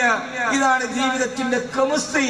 ഇതെല്ലാം തമ്മിൽ കയറുന്ന ഒരു രസമുകളങ്ങളുടെ നാളികൾ പൊട്ടി മനസ്സുകളിലേക്ക് ലയിച്ചു ചേരുന്ന ഒരു സന്തോഷത്തിന്റെ രാത്രിയുടെ നിമിഷം ഇതാണ്. ഹബീബായ നബി തങ്ങൾക്കറിയാം മുപ്പിരാത്തിക്ക് ഇത് ആവശ്യമെന്ന്. ഇങ്ങനെയൊക്കെ ആവണം ഭർത്താവ്. എന്നാ പിന്നെ നമ്മുടെ ഭാര്യ വേറെ ആരും കൂടെ പോവില്ല. ഇത് നമ്മൾ പറയണത് എനിക്ക് സമയമില്ല, നീ ഓട്ടോ ഡ്രൈവറുടെ കൂടെ പൊക്കോളാനാണ്. നമ്മളൊരു ഹൗസ് ഡ്രൈവർ, നമ്മൾ ഗൾഫി ഹൗസ് ഡ്രൈവർ, നമ്മളൊരു ഹൗസ് ഡ്രൈവർ ഇവിടെയും വെച്ചു കൊടുക്കും. അവസാനം പിന്നെ നാരിയത്ത് സലാത്ത് പോലെ അവിടെ തന്നെ നിൽക്കൂ. നമ്മൾ ചെയ്യേണ്ട കാര്യം അതേപോലെ ഭാര്യ തിരിച്ച് ഭർത്താവിനോടും ആ സ്നേഹം കൊടുക്കണ്ടേ? എന്നാലല്ലേ ഭർത്താവ് വേറെടുത്തോട്ട് സ്നേഹത്തിന് പകരിക്കും. നമ്മളെ കൊണ്ട് പരമാവധി ചെയ്യുക. എന്നിട്ട് ഓൾ ഇന്ത്യ ജാഹിദ് പോകണം, അവനുള്ളതായി നമ്മളായിക്കോട്ടെ. നമ്മളെ കൊണ്ട് ചെയ്യാൻ കഴിയുന്നില്ല. അല്ലാഹ് പറഞ്ഞത് നാളെ എന്തുകൊണ്ട് നീ എന്ന് ചോദിക്കാൻ പാടില്ല. ആയിഷ ബീവി ചോദിച്ചു, നബിയെ അപ്പൊ എന്റെ വാപ്പായോ, എന്റെ അബൂബക്കറോ, എന്റെ വാപ്പ അത്രയേറെ താഴെയാണ്, ഉമറിന്റെ താഴെയാണോ? യാ റസൂലല്ലാഹ്, ഹബീബായ റസൂലുള്ളാഹി സ്വല്ലല്ലാഹു അലൈഹി വസല്ലം പറഞ്ഞു അത്രേ, ആയിഷ എനിക്കറിയാം നീ ഇത് കേൾക്കാനാണ് എന്നോട് ചോദിച്ചതെന്നറിയാം ആയിഷ. എന്റെ വാപ്പയായ അബൂബക്കർ റളിയല്ലാഹു തആല ജീവിതത്തിൽ ചെയ്ത 2 സൽക്രമങ്ങൾ ഉമർ ജീവിതത്തിൽ ചെയ്ത മുഴുവൻ സൽക്രമങ്ങളെക്കാൾ പ്രതിഫലമുള്ളതാണ്. അതുകൊണ്ട് നീ പരിഭവിക്കണ്ട ആയിഷ എന്ന് മറുപടി പറഞ്ഞു കൊടുത്തു. ഹബീബായ നബി മുഹമ്മദ് മുസ്തഫ, ഹബീബായ നബി മുഹമ്മദ് മുസ്തഫ സല്ലല്ലാഹു അലൈഹി വസല്ലമ ഇങ്ങനെ അറിഞ്ഞും അടുത്തും ചിരിച്ചും രസിച്ചും കളിച്ചും പിരിഞ്ഞും മറഞ്ഞും കൊതിച്ചും ജീവിതം മുന്നോട്ട് പോകുമ്പോ എത്ര സുഖകരമാണ് അവരുടെ ജീവിതം. ഒരു ദിവസം ആയിഷ റളിയല്ലാഹു തആല അൻഹാ ഹബീബായ നബി തങ്ങളോട് പറഞ്ഞു, അത്ര നബിയേ ഈ പാവപ്പെട്ട ആയിഷക്ക് വേണ്ടി ഒന്ന് ദുആ ചെയ്യണേ നബിയേ. അല്ലാഹു അങ്ങനെ ആക്കി തരട്ടെ നബിയേ, എനിക്ക് വേണ്ടി ഒന്ന് ദുആ ചെയ്യണേ നബിയേ. നിസ്കാരം കഴിഞ്ഞിട്ട് അവനാന്റെ ഭാര്യമാർക്ക് വേണ്ടി ആരൊക്കെ ദുആ ചെയ്യാറുണ്ട്? അവരവരുടെ ഭാര്യമാർക്ക് വേണ്ടി ആരൊക്കെ ദുആ ചെയ്യാറുണ്ട്? കൈ പൊക്കണ്ട, കുടുംബമൊക്കെ ഉണ്ടോ? കൈ പൊക്കണ്ട. അവരവിടെ നിന്ന് നീർക്കോലി തലയിട്ടമാരി നോക്കണുണ്ട് എന്റെ മാപ്പിള പൊക്കണുണ്ടോ. അതുകൊണ്ട് ഇത് ഇവിടെ നിന്ന് പോയിട്ട് 11 വന്നുകൊണ്ട് ആരും പൊക്കണ്ട, അവനാന്റെ ഭാര്യമാർക്ക് വേണ്ടി ദുആ ചെയ്യുക. എത്ര പേരെയാണ് നിസ്കരിച്ചിട്ട്, അല്ലാഹുവേ എന്റെ മക്കളെ പ്രസവിച്ചു തന്നവൾ, എനിക്ക് ഭക്ഷണം വെച്ച് വിളമ്പി തന്നവൾ ആ സാധു വീട്ടിലാണ്, ഒന്ന് ദുആ ചെയ്യാൻ. അതുകൊണ്ട് മനസ്സിലായിക്കോളൂ. കുറെ പേര് എന്നോട് ചോദിക്കണം, ഉസ്താദിന്റെ ഭാര്യയ്ക്ക് വേണ്ടി ഭയങ്കരമായിട്ട് ദുആ ചെയ്യുന്നത്. ഞാൻ പിന്നെ വേറെ ആർക്കും വേണ്ടി ചെയ്യാം, ഒക്കെ വേണ്ടിയല്ലേ ഞാൻ ചെയ്യേണ്ടത്.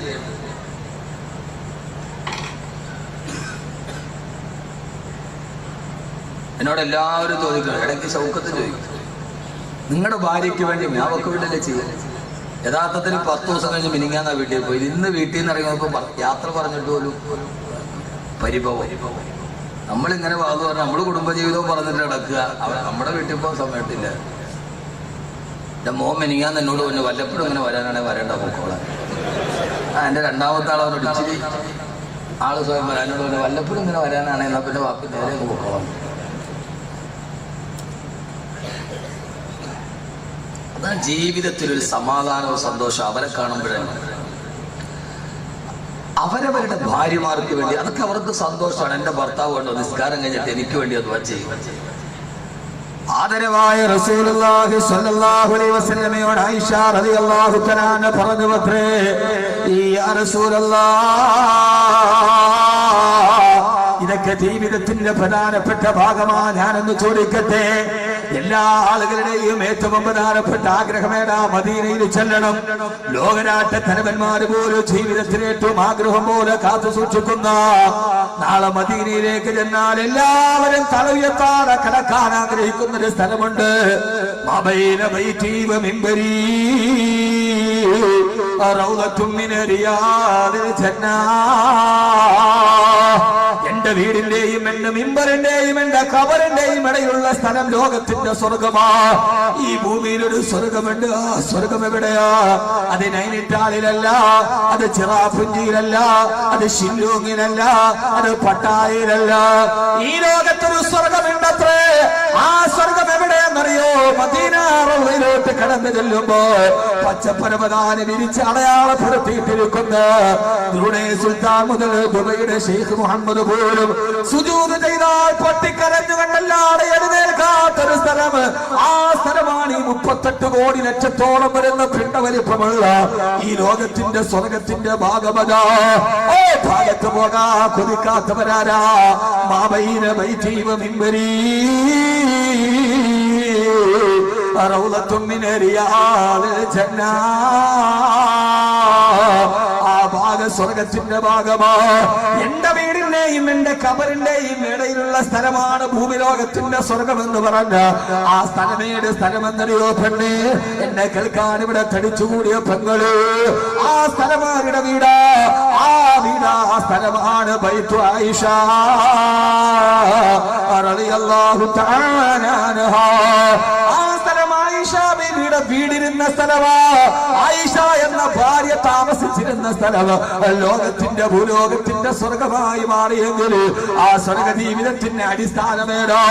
ആ അടിസ്ഥാനം ഈ പരസ്പരം പറഞ്ഞ് ക്ഷമിച്ചും സഹിച്ചും ജീവിച്ച ജീവിതമാ. ആയിഷ റളിയല്ലാഹു തആല അൻഹാ ഇറങ്ങിപ്പോകുന്ന ഭർത്താവിനോട് പറഞ്ഞു, അത്രേ, യാ റസൂലല്ലാഹ്, അല്ലാഹുവിനോട് എനിക്ക് വേണ്ടി ഒന്ന് ദുആ ചെയ്യണേ, അല്ലാഹുവിനോട് എനിക്ക് വേണ്ടി ഒന്ന് ദുആ ചെയ്യണേ എന്ന് പറഞ്ഞ ഉടനെ ഹബീബായ റസൂലുള്ളാഹി സ്വല്ലല്ലാഹു അലൈഹി വസല്ലമ, ഹബീബായ റസൂലുള്ളാഹി സ്വല്ലല്ലാഹു അലൈഹി വസല്ലമ ആകാശത്തേക്ക് കൈകളിലെത്തി ദുആ ചെയ്തു, അല്ലാഹുവേ, അല്ലാഹുമ്മ ഗഫിർ ലി ആയിഷ, എന്റെ പ്രിയപ്പെട്ട ആയിഷക്ക് നീ പുറത്തു കൊടുക്കണേ അല്ലാഹുവേ. എന്റെ ജീവിതത്തിന് താങ്ങായി തണലായി ഏത് സമയത്തും എന്നോട് ഒട്ടി നിന്ന എന്റെ പ്രിയപ്പെട്ട ആയിഷ, അവൾക്ക് നീ ഒന്ന് പുറത്തു കൊടുക്കണേ അല്ലാ. എങ്ങനെയാ ഭർത്താക്കന്മാര് ദുആ ചെയ്യാ പടച്ചറപ്പിലേക്ക് കൈയുയർത്തുമ്പോ എങ്ങനെയാണ് നമ്മുടെ പ്രിയപ്പെട്ടവളെ മറക്കുക? നമ്മൾ പറയാറില്ല, വടക്ക് കൂടുമ്പം എന്റെ മക്കളെ ഇങ്ങ് തന്നേക്ക്, നിനക്കെന്ത് അവകാശമാണടാ? 9 മാസം നൊന്ത് പ്രസവിച്ചതവളാണ്, ഗർഭം വന്നതവളാണ്, മരണവേദന സഹിച്ചതവളാണ്, പാതിരാ സമയത്തെടുന്നേച്ച് ഉറക്കം കളഞ്ഞ് മുലയൂട്ടി വളർത്തിയവളാണ്. നമ്മുടെ മക്കളെ നമുക്ക് പ്രസവിച്ചു തന്നെ പാതിരാ സമയത്ത് പോയാലും ഭക്ഷണവും പാചകം ചെയ്ത് നമ്മളെ കാത്തു നിൽക്കുന്ന, പാതിരാ സമയത്ത് വിളക്കും കത്തിച്ചു വെച്ച് നമ്മളെ കാത്തു നിൽക്കുന്ന, ഒന്ന് മടങ്ങിപ്പോയാ, ഒന്ന് താമസിച്ചു പോയാ, എന്തേ താമസിച്ചതെന്ന് പരിഭവം പറഞ്ഞ് പിണങ്ങി നിൽക്കുന്ന നമ്മുടെ പ്രിയപ്പെട്ട ഭാര്യയുണ്ടല്ലോ. ആ ഭാര്യ എങ്ങനെയാ മറക്കാൻ കഴിയുക? ദുആ ചെയ്യുമ്പോ കാസർഗോഡ് നിന്ന് വഴുതു കിടന്നിട്ട് 12 മണിക്ക് കാറിൽ കയറുമ്പോ വിളിച്ചിട്ട് ഓരോ 1 മണിക്കൂർ കഴിയുമ്പോ ഓരോ മലയാളം വെച്ച് എവിടെ എത്തി എന്ന് രാവിലെ വീട്ടിന് മുഖം കാണുന്നവര് വിളിച്ചു തോടിക്കുന്ന എന്റെ പ്രിയപ്പെട്ട ഭാര്യയോട് എങ്ങനെയാണ് അവളെ മറക്കാൻ കഴിയുക? പാതിരാ സമയത്ത് വാപ്പയും മക്കളും കട്ടിലിൽ പോയി ഭക്ഷണം കഴിച്ചിട്ട് കിടന്നുറങ്ങിയാലും അപ്പോഴും കിടന്നുറങ്ങാട് കരിപിടിച്ച വസ്ത്രവുമായി അടുക്കളയിൽ അഴുക്ക് മാത്രം കെടുക്കുന്ന ഒരു സ്ത്രീ രൂപമുണ്ട് നമ്മുടെ വീട്ടിൽ. അതാണ് നമ്മുടെ ഭാര്യ. മുറ്റത്ത് വളർത്തിയ പൂന്തോട്ടം നട്ടു നടക്കുന്ന ഒരു കർഷക സ്ത്രീ അവാർഡ് കിട്ടിയിട്ടില്ലാത്ത ഒരു വെളിച്ചം നമ്മുടെ വീട്ടിലുണ്ട്.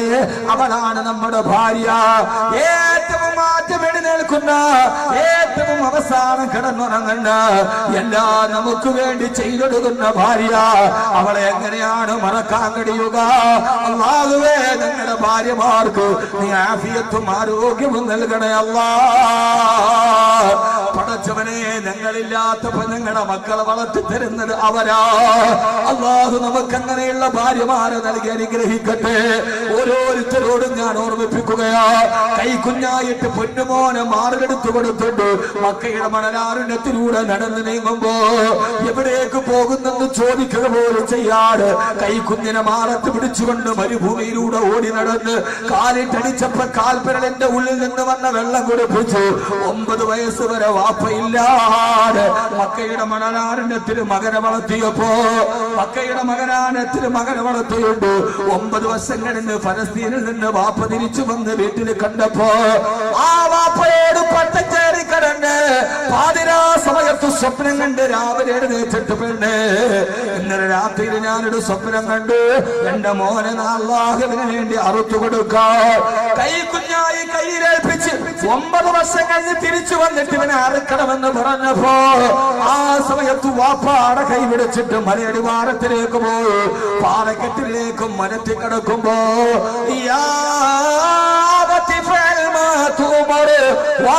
അള്ള പറഞ്ഞതുപോലെ നിങ്ങൾ ചെയ്തോ.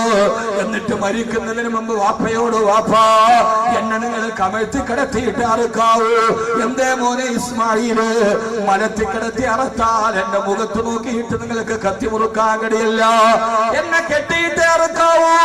കത്തി എന്റെ കഴുത്തിലേക്ക് വെക്കുമ്പോ വേദന കൊണ്ട് ഞാൻ കൈകാലിട്ടടിച്ച് പിടയുമ്പോ വാപ്പാക്ക് അള്ളാന്റെ കൽപ്പന പൂർത്തിയാക്കാൻ കഴിയില്ല. അതുകൊണ്ട് ഉപ്പാ എനിക്ക് പറയാനുള്ളത്, മരിച്ചു കഴിഞ്ഞാൽ എന്റെ ചോര പുരണ്ട കുപ്പായം എന്റെ ഉമ്മാതരെ കാണിക്കരുത്. എന്റെ ഉമ്മാക്കത് സഹിക്കാൻ കഴിയില്ല ഉപ്പാ. എന്റെ ചോര പുരണ്ട കുപ്പായം എന്റെ ഉമ്മായെ കാണിക്കരുത് എന്ന് പറഞ്ഞിട്ട് അറുക്കാൻ വേണ്ടി വാപ്പ കരുത്തിൽ കത്തിവെച്ചപ്പോ 50 വർഷം കഴിഞ്ഞ് തിരിച്ചു വന്ന ഉപ്പ അറുക്കാൻ കത്തി കരുത്തിൽ വെച്ചപ്പോ ആ വാപ്പായോട് അറുത്തോ എന്ന് പറയുന്ന ഒരു മകനെ ഇബ്രാഹിം നബിക്ക് കൊടുത്തത് അതാരുടെ കഴിവാണെന്നറിയോ? കൈക്കുഞ്ഞായിട്ട് ഉപേക്ഷിച്ചിട്ട് പോകുമ്പോ 9 വർഷം വാപ്പായെ കാണാതിരിക്കുമ്പോ വാപ്പായുടെ മടിയിൽ കൈവച്ചിട്ട് കിടക്കുമ്പോ ഓരോ സമയത്തും പൊന്നുമോനെ നിന്റെ വാപ്പ ഫലസ്തീനിലേക്ക് പോയത് അല്ലാഹുവിന് വേണ്ടിയാ, പടച്ചറപ്പിന്റെ ദീനിന് വേണ്ടിയാ, അള്ളാഹുവിന്റെ കലിമത്തിന് വേണ്ടിയാ, അതുകൊണ്ട് പടച്ചറപ്പിന്റെ തൃപ്തിക്ക് വേണ്ടിയാ എന്ന് പറഞ്ഞു ഓരോ നിമിഷവും വാപ്പായെ കുറിച്ച് മകനോട് പറഞ്ഞു കൊടുത്തു. വാപ്പയില്ലാത്ത സമയത്ത് വാപ്പയെ സ്നേഹിക്കാൻ പഠിപ്പിച്ച ഹാജറ എന്ന സാരികത്തായ ഭാര്യയാണ് ഇസ്മായിൽ എന്ന മോനെ ഇബ്രാഹിം നബിക്ക് സമ്മാനിച്ചതെങ്കിൽ പാവപ്പെട്ട ഭർത്താവ് ഗൾഫിൽ കിടന്ന് കഷ്ടപ്പെടുമ്പോ ഓരോ മാസവും പൈസ ഏൽക്കുമ്പോ ആ പൈസ വാങ്ങിച്ചിട്ട് മക്കൾ കൊടുപ്പ് വാങ്ങിച്ചു കൊടുക്കുമ്പോ 3 നേരം ഭക്ഷണം വിളമ്പി കൊടുക്കുമ്പോ ഓരോ നേരവും മക്കളുടെ മുമ്പിൽ ഭക്ഷണം വിളമ്പി കൊടുക്കവേ മോനെ ഇത് വാപ്പ ഗൾഫിൽ നിന്ന് കഷ്ടപ്പെട്ട അയച്ചതാണ്. നിന്റെ വാപ്പ കടലിൽ പോയി മീൻ പിടിച്ചിട്ട് പാവപ്പെട്ടവൻ കൊണ്ടുവരുന്ന ഭക്ഷണമാണിവന്ന്. നമ്മളില്ലാത്ത സമയത്ത് നമ്മുടെ മക്കളോട് വാപ്പയുടെ കഷ്ടപ്പാട് പറഞ്ഞു വളർത്തിക്കൊണ്ടുവരുന്ന ഒരു ഭാര്യ ഏത് ജീവിതത്തിൽ കിട്ടുന്നു?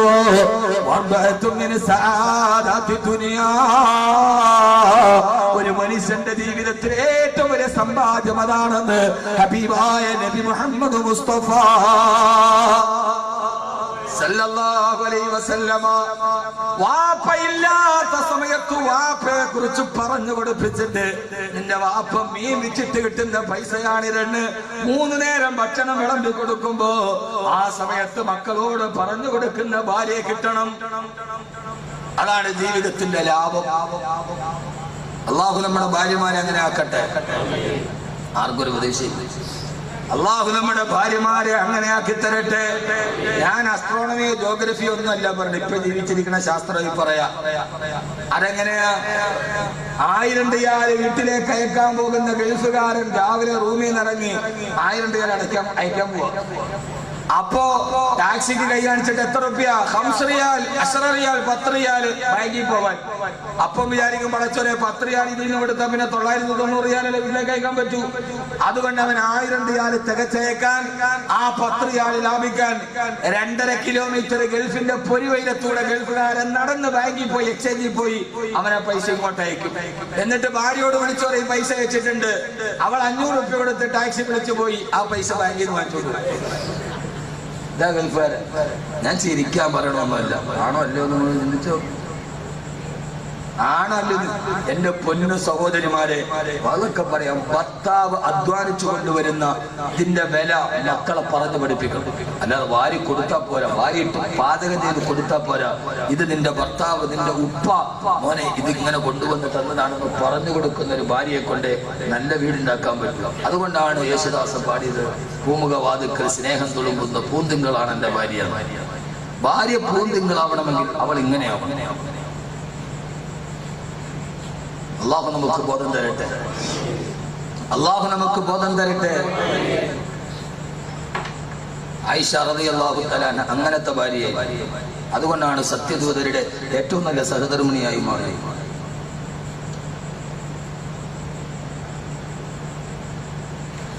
അങ്ങനെയുള്ള ഭാര്യമാർക്ക് വേണ്ടി ദുആ ചെയ്യണം. അല്ലാഹുവിന്റെ റസൂൽ ദുആ ചെയ്തു, അല്ലാഹുവേ അല്ലാഹുമ്മ ഗഫിർ ലി ആയിഷ, എന്റെ ആയിഷക്ക് നീ പുറത്തു കൊടുക്കണേ അല്ലാഹുവേ. അവൾ രഹസ്യമായി ചെയ്തതും അവൾ പരസ്യമായിട്ട് എന്നോട് ചെയ്തതും അവൾ രഹസ്യമായിട്ട് എന്നോട് ചെയ്തതും നീ പുറത്തു കൊടുക്കണേ അല്ലാഹ്. ഹബീബായ നബി തങ്ങൾ ദുആ ചെയ്തു, അല്ലാഹുവേ എന്റെ ആയിഷ പരസ്യമായിട്ട് എന്നോട് ചെയ്തതും രഹസ്യമായിട്ട് എന്നോട് ചെയ്തതും പുറത്തു കൊടുക്കണേ അല്ലാഹ്. ഇത് കേട്ട് ആയിഷ ബീബി വലഹിഖത്ത് ഇത് കേട്ടിട്ട് പൊട്ടിച്ചിരിക്കാൻ തുടങ്ങി. ഹത്താ സകതത് റഅസഹാ ഫീ ഹുജ്രിൻ നബിയിൽ ഹത്താ സകതത് റഅസുഹാ ഫീ ഹുജ്രിൻ നബിയിൽ മുസ്തഫ സല്ലല്ലാഹു അലൈഹി വസല്ലമ. ചിരിച്ച് തന്റെ തല പോയി അല്ലാഹുവിന്റെ റസൂലിന്റെ മടിയിൽ തട്ടുന്നത് വരെ ആയിഷ ബീവി പൊട്ടിച്ചിരിച്ചു അത്രേ. ഹദീസ് ഇമാം മുസ്ലിം ഉദ്ധരിക്കുന്നുണ്ട്. ഇത് കേട്ടപ്പോ അല്ലാഹുവേ അവളെന്നോട് പരസ്യമായിട്ട് ചെയ്തും രഹസ്യമായിട്ട് ചെയ്തും നീ പുറത്തു കൊടുത്തേക്കണേ അല്ലാഹുവേ. ഇത് കേട്ട് ആയിഷ ബീവി വലഹിഖത്ത് പൊട്ടിച്ചിരിക്കാൻ തുടങ്ങി. ഹത്താ സകതത് റഅസുഹാ ഫീ ഹുജ്രിൻ നബിയിൽ മുസ്തഫ. നമ്മളോട് തല തന്നെ ചിരിച്ചു. അത് തന്നെ തല പോയി അല്ലാഹുവിന്റെ റസൂലിന്റെ മടിത്തട്ടിൽ മുട്ടി. അപ്പൊ നബി സല്ലല്ലാഹു അലൈഹി വസല്ലം ചോദിച്ചു, ആയിഷ അയസറുകി ദുആഇ, എന്റെ ദുആ നിന്നെ വല്ലാതെ സന്തോഷപ്പെടുത്തി ആയിഷ റളിയല്ലാഹു തആല അൻഹാ. ആയിഷ ബീവി പറഞ്ഞു, നബിയേ അങ്ങയുടെ ദുആ അല്ലാതെ പിന്നെ ആയിഷക്ക് എന്ത് സന്തോഷമാണുള്ളതെന്ന് ലോകത്തിന്റെ തിരുദൂതരോട് തിരിച്ചു മറുപടി പറഞ്ഞു. ആയിഷത്തു സിദ്ദീഖ റളിയല്ലാഹു തആല അൻഹാ. ഇങ്ങനെയൊക്കെ ജീവിതത്തിൽ നബി ദുആ ചെയ്യുക, അത് കേട്ടിട്ട് ആയിഷ ബീവി ചിരിക്കുക. ഇവരുടെ ഈ ചിരിയും തമാശയുമാണ് ഖുർആനിൽ ഒരു സൂറത്ത് തന്നെ ഇറങ്ങിയത്. ഖുർആനിൽ നമ്മൾ ഓതുന്ന ഒരു സൂറത്ത് ഇവരുടെ ചിരികളിയാണ്. ഭാര്യയോട് ചിരിക്കാൻ എന്താ വിഷമം? ഭാര്യയോട് ചിരിയും കളിയൊക്കെ വേണം. കൊച്ചുകുട്ടിയെ പോലെ ആണോന്നാണ് ഇവരുടെ ചിരിയും കളിയും. നരകം പറഞ്ഞ് പേടിപ്പിച്ച, സ്വർഗം പറഞ്ഞ് ആശിപ്പിച്ച ഖുർആനിന്റെ 114 അധ്യായങ്ങളിൽ ഒരധ്യായത്തിന്റെ ആയത്തിന്റെ ഭൂരിഭാഗവും ഇറങ്ങിയത് ഈ അല്ലാഹുവിന്റെ റസൂലിന്റെയും ഭാര്യമാരുടെയും ചിരിയും കളി തമാശയാണ്. ഒരിക്കൽ ഹബീബായ റസൂലുള്ളാഹി സ്വല്ലല്ലാഹു അലൈഹി വസല്ലം എപ്പോഴും ഭാര്യയായ ഹഫ്സ റളിയല്ലാഹു അൻഹയുടെ വീട്ടിൽ പോകും. അവിടെ കുറെ തേനുണ്ട്. തേൻ, ആ തേനിന് നല്ല രുചിയാണ്. ഹബീബായ നബി സല്ലല്ലാഹു അലൈഹി വസല്ലമയ്ക്ക് വലിയ ഇഷ്ടമാണ് തേൻ. അപ്പൊ എല്ലാ ദിവസവും തേൻ കുടിക്കാൻ വേണ്ടി ഹഫ്സ ബീവിയുടെ വീട്ടിൽ പോകും റളിയല്ലാഹു അൻഹ. ബാക്കിയുള്ള ഭാര്യമാരെല്ലാം കൂടെ കൂടിയിട്ട് പറഞ്ഞു, റസൂലുള്ളാഹി സ്വല്ലല്ലാഹു അലൈഹി വസല്ലം എല്ലാ ദിവസവും ഹഫ്സയുടെ വീട്ടിൽ പോകണം, ഈ പോക്കൊന്ന് നിർത്തണമല്ലോ. തേൻ കുടിക്കാൻ പോണം. ആ തേനിട്ട് ഇവരെ വീട്ടിലില്ല. അപ്പൊ ബാക്കി എല്ലാ ഭാര്യമാരും കൂടെ ഒന്നിച്ചു. ആർക്കെതിരെ? ഹഫ്സ ബീവിക്കെതിരെ. ഒരു തമാശ. അല്ല, നമ്മുടെ LDF UDF പോലെയല്ല. അവരൊന്ന് ഒന്നിച്ചു എന്ന് പറയുമ്പോൾ അങ്ങനെ LDF UDF എന്ന് വിചാരിക്കണ്ട, ഞാൻ അതല്ലാത്തത് ആണെന്നും വിചാരിക്കണ്ട. ഇവർ രണ്ടുപേരും കൂടെ ഒന്നിച്ചു, എല്ലാ ഭാര്യമാരും കൂടെ ഒന്നിച്ചു. അതങ്ങനെയാണല്ലോ, പെണ്ണുങ്ങളുടെ സ്വഭാവം അങ്ങനെയാണ്. ഞാനിപ്പോ ഉംറയ്ക്ക് പോയപ്പോ ഈ കായംകുളത്തുനിന്ന് ഒരു മനുഷ്യർ ഉംറയ്ക്ക് വന്നു. വേറെ ഗ്രൂപ്പിലെ വന്നപ്പോ ഞാൻ ഹോട്ടലിന്റെ താഴെ നിന്നപ്പോ ഉംറയ്ക്ക് വന്ന അമീർ എന്റെ സുഹൃത്ത്. അപ്പൊ അദ്ദേഹം ഇതാണ് ബാക്കവി ഉസ്താദ്, ദുആയൊക്കെ ചെയ്യുന്ന ആള്, നിങ്ങളുടെ കാര്യം പറഞ്ഞു. ഇയാളെന്റെ എന്റെ അടുക്കൽ വന്നിട്ട്, എന്റെ പൊന്നുസ്താദേ, എന്റെ ഒരു കാര്യത്തിന് വേണ്ടി നിങ്ങൾ ദുആ ചെയ്യണം, നിങ്ങളുടെ ദുആ പരിക്കാരൊക്കെ ഉണ്ടെന്നാണ് എല്ലാവരും പറയണം. അതുകൊണ്ട് നിങ്ങൾ ഒരു കാര്യമായിട്ട് എനിക്കൊരു ദുആ ചെയ്യണം. ഞാൻ വലിയ അടങ്ങേറില്ല.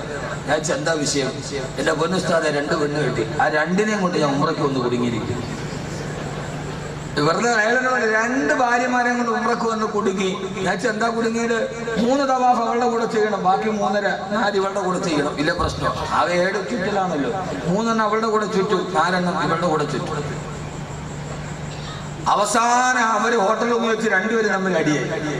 ഞാൻ എന്താ അടിയുടെ പ്രശ്നം എന്താ? അയാൾ രസികനാ, കൂടെ വന്ന ഉസ്താദ്. അയാൾ എന്നോട് പറയാ, ഈ 2ാമത് കെട്ടിയ പെണ്ണൊരു ഇച്ചിരി ചെറുപ്പമാണ്, ആദ്യം കെട്ടിയതിന് ഇത്തിരി വയസ്സുണ്ട്. ഇപ്പൊ 2 പേരും റൂമിലാണ്. ഇയാള് വന്നപ്പോ 2ാമത്തെ ഭാര്യ എല്ലാരെയും മുമ്പിൽ വെച്ച് ഇയാളെ മോനൂന്ന് വിളിച്ചു വന്നു. അപ്പൊ വയസ്സായ ഭാര്യ പിണങ്ങി. അവളെന്തിനാ അങ്ങനെ വിളിക്കും? അങ്ങനെ ബഹളമായി, 2 പേരും തമ്മിൽ അടിയായി. ഇയാൾ വന്നിട്ട്, പൊന്നുസ്താദെ, ഇവര് 2 പേരും കൂടി ഒന്ന് ഒന്നിക്കാൻ പറ്റണം, എന്തെങ്കിലും സലാത്തോ ദിക്റോ ദുആ ഉണ്ടെങ്കിൽ ഒന്ന് പറഞ്ഞ ഉസ്താദെ എന്ന് പറഞ്ഞു. ഞാൻ പറഞ്ഞു, ഈ 2 ഭാര്യമാരെയും കൂടെ ഒന്നിക്കാൻ ഒറ്റ വഴിയുള്ളൂ. ഇയാൾ ചാടി എഴുന്നേറ്റ് കസേര, കാരണം ഒരു മുരിയാരും അത് പറഞ്ഞു കൊടുത്തിട്ടില്ല. അപ്പൊ എന്നോട് ചോദിച്ചു, ഉസ്താദെ എന്താ വഴി? ഞാൻ ഒരു ദിക്റും ഇല്ല, സലാത്തും ഇല്ല, ദുആയും ഇല്ല. ഇവര് 2 ഒന്നാവണമെങ്കിൽ ഒറ്റ വഴിയുള്ളൂ, നിങ്ങൾ 3ാമത് ഒന്നുകൂടി കെട്ടും. അവക്കെതിരെ ഇത് 2 ഒന്നാവും. അല്ലാതെ വേറെ വഴിയില്ല. ഈ രണ്ടെണ്ണത്തിനെതിരെ ഒന്നാവാൻ ഇതേ ഉള്ളൂ. എല്ലാ ഭാര്യമാരും തമ്മിൽ ഒരൈക്യം ഉണ്ടാവും വേറൊരാൾക്കെതിരെ. അത് പെണ്ണിന്റെ സ്വതസിദ്ധമായ ശൈലിയാണ്. അങ്ങനെ കുറെ സ്വതസിദ്ധമായ ചില പെണ്ണിന്റെ സ്വഭാവം ആയിഷ ബീവി പ്രകടിപ്പിച്ചു റസൂലുള്ളാഹി സ്വല്ലല്ലാഹു അലൈഹി വസല്ലം. ഖുർആൻ അത് പറയുന്നുണ്ട്. വളരെ രസകരമാണിത് പറയാൻ. ഞാൻ അങ്ങനെ തമാശ പറഞ്ഞു അത് പറയാറില്ല, ഗൗരവത്തിലാണ് പറയാം. ഇത് പറയുമ്പോ ചിലപ്പോ അങ്ങനെ പറഞ്ഞു. ഇതിപ്പോ കുടുംബജീവിതമല്ലേ. അങ്ങനെ ഈ രണ്ട് ഭാര്യമാരും എല്ലാ ഭാര്യമാരും കൂടി പറഞ്ഞൊരു കാര്യം ചെയ്യാം, നമുക്ക് റസൂലുള്ളാഹി സ്വല്ലല്ലാഹു അലൈഹി വസല്ലം ആ ഹഫ്സ ബീവിയുടെ വീട്ടിൽ തേൻ കുടിച്ചിട്ട് നമ്മുടെ അടുക്കലേക്ക് വരുമ്പോ എല്ലാ ഭാര്യമാരും പറയണം, നബി അങ്ങയുടെ വായിക്കുന്ന ഒരു ദുർഗന്ധമുണ്ട്. ഹദീസിൽ അങ്ങനെ ഒരു ഇബാറത്ത് ആണ്.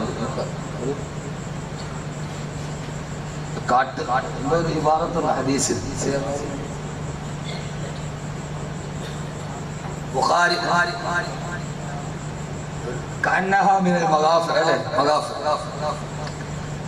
എല്ലാ ഭാര്യമാരും കൂടി ഒന്നിച്ച് ഹഫ്സ ബീവിയുടെ വീട്ടിൽ പോയിട്ട് തിരിച്ചു വരുമ്പോ ആ സമയത്ത് എല്ലാവരും റസൂലുള്ളാഹി സ്വല്ലല്ലാഹു അലൈഹി വസല്ലമയോട് പറഞ്ഞു, യാ റസൂലല്ലാഹ്, അങ്ങയുടെ വായിൽ നിന്നൊരു ദുർഗന്ധം വരുന്ന നബിയേ,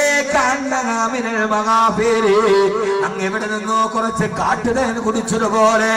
ഓരോ ഭാര്യമാരിൽ പറഞ്ഞപ്പോ റസൂലുള്ളാഹി സ്വല്ലല്ലാഹു അലൈഹി വസല്ലമയ്ക്ക് വിഷമമായി. ഹബീബായ നബി തങ്ങൾ പറഞ്ഞു, എന്നാൽ ഇനി ഹഫ്സയുടെ വീട്ടിൽ നിന്ന് ഞാൻ ഇനി തേ കുടിക്കുന്ന പ്രശ്നമേ ഇല്ല. ഭാര്യമാരുടെ തന്ത്രം വിജയിച്ചു. അല്ലാഹുവിന്റെ റസൂൽ സല്ലല്ലാഹു അലൈഹി വസല്ലമ പറഞ്ഞു, ഇനി ഞാൻ ഹഫ്സയുടെ വീട്ടിൽ നിന്ന് തേ കുടിക്കുന്ന പ്രശ്നമില്ല. ആ സമയത്താണ് ഈ ഒരു ചെറിയ കളി തമാശ വന്നപ്പോഴാണ് ആകാശത്ത് നിന്ന് ദിവ്യബോധനത്തിന്റെ വെളിപാടുമായി റൂഹുൽ അമീൻ മലക്ക് ജിബ്രീൽ അലൈഹിസ്സലാത്തു വസ്സലാം വന്നിട്ട് പറഞ്ഞത്, നബിയേ, അയ്യാ അയ്യുഹൻ നബിയു ലിമ തുഹർരിമു മാ ഹല്ലല്ലാഹു ലക തബ്തഗി മർളാത അസ്വാദിക. അങ്ങയുടെ ഭാര്യമാരുടെ തൃപ്തി ആഗ്രഹിച്ചിട്ട് അല്ലാഹു ഹലാലാക്കി തന്ന ഒരു കാര്യമെന്ന് ഹറാമാക്കുന്നത് എന്തിന് നബിയേ? അങ്ങനെ കുടിക്കില്ലെന്ന് പറയുന്നത് എന്തിന് നബിയേ? ഈ ഭാര്യ ഭർത്താക്കന്മാരുടെ കളിതമാശ പോലും അല്ലാഹുവിന്റെ ഖുർആന്റെ പ്രതിപാദ്യ വിഷയമായി മാറി. ആയിഷ റളിയല്ലാഹു തആല അൻഹാ ഒരു ദിവസം ഹബീബായ നബി തങ്ങൾ എപ്പോഴും ആയിഷ ബീവിയുടെ കൂടെയാണ് യുദ്ധത്തിന് പോവുക. യുദ്ധത്തിന് പോകുമ്പോൾ രണ്ടുപേരെയും കൂടെ കൂട്ടാറുണ്ട്. യാത്ര പോകുമ്പോൾ നറുക്കിടും, കിട്ടണ ഭാര്യമാരെ കൊണ്ടുപോകും. ആയിഷ ബീവി അല്ലെങ്കിൽ ആയിഷ ബീവിയുടെ ഒട്ടകക്കട്ടിലാണ് കൂടെ പോവുക. യാത്ര പോകുമ്പോ കൂടെ കൊണ്ടുപോകണം ഭാര്യമാരെ. നീ മാത്രം ബാംഗ്ലൂർ, മൈസൂർ, ഊട്ടി, ദുബൈ, അബുദാബി പോയാ പോരാ. സമയം കിട്ടുമ്പോ വല്ലപ്പോഴും വന്ന് ഭാര്യമാരെയും ഇഷ്ടമില്ല. ഇയാള് വാക്ക് പറഞ്ഞു കുടുംബം കരുതിയിട്ടാ വല്ലപ്പോഴും വന്ന്, എപ്പോഴും അല്ല, സമയം കിട്ടുമ്പോ ഇതിനെ കൊണ്ട് പോണം. അവരൊന്ന് കൂടെ കൂട്ടണം. വല്ലപ്പോഴൊക്കെ ഒന്ന് ബീച്ച് കാണാൻ പോണം, വല്ലപ്പോഴൊക്കെ യാത്ര കാണാൻ പോണം, വല്ലപ്പോഴൊക്കെ ഒന്ന് അകലേക്ക് ഒരു ടൂറ് പോണം. ഇത് നല്ലതല്ലേ? ആയിഷ റളിയല്ലാഹു തആല എത്യോപ്യയിൽ നിന്ന് ആയുധ സംഘം വന്നപ്പോ പറഞ്ഞു, നബി എനിക്ക് കാണണം നബിയെ. ഹബീബായ നബി തങ്ങൾ കൊണ്ടുപോയി വാതിലിന്റെ അവിടെ നബി സല്ലല്ലാഹു അലൈഹി വസല്ലം വിസാലത്തിന്റെ കൈ ഇങ്ങനെ വെച്ചു. ആയിഷ റളിയല്ലാഹു തആല തന്റെ താട എടുത്ത് കൈയുടെ മുകളിലോട്ട് വെച്ച് കണ്ടുകൊണ്ടിരുന്നു. കുറെ നേരം കണ്ടു കഴിഞ്ഞപ്പോ റസൂലുള്ളാഹി സ്വല്ലല്ലാഹു അലൈഹി വസല്ലം പറഞ്ഞു, ആയിഷ പോകാം മോളെ. ഇല്ല നബിയെ, കണ്ടു തീർന്നില്ല, ഇപ്പൊ പോണ്ട നബിയെ. നമ്മളിപ്പോ ഭാര്യ കൊണ്ട് മലമ്പുഴയിലോ ഊട്ടിയിലോ കൊടൈക്കനാലിലോ കൊണ്ടുപോയി നമ്മൾ പറയും, 2 ദിവസം മതി പോവാം. കാരണം നീ 10 പ്രാവശ്യം പോയിട്ടുണ്ടാവും, അവളാദ്യമായിട്ട് പോവാ. അപ്പൊ ഭാര്യ ഒരു ദിവസം വന്നിട്ട് നമുക്ക് അതും കൂടെ കണ്ടിട്ട് പോവാം. റസൂലുള്ളാഹി സ്വല്ലല്ലാഹു അലൈഹി വസല്ലം നിന്ന് കൊടുത്തു. കുറച്ചു നേരം കൂടി ഇങ്ങനെ കൈവച്ചിരിക്കുക, റിസാലത്തിന്റെ കൈ. അവിടേക്ക് മുഖം വെച്ച് കണ്ടുകൊണ്ട് നിൽക്കവേ കുറെ കഴിഞ്ഞപ്പോ ആയിഷ റളിയല്ലാഹു അൻഹയോട് ചോദിച്ചു, പോകാം ആയിഷ? കണ്ടു തീർന്നില്ല നബിയേ, കൊതി തീർന്നില്ല നബിയേ. വീണ്ടും ആ കൈ വലിച്ചില്ല. സ്നേഹമുള്ളൊരു ഭർത്താവാണെന്ന് വരാനിരിക്കുന്ന ലോകത്തോട് പഠിപ്പിച്ചു കൊടുക്കാൻ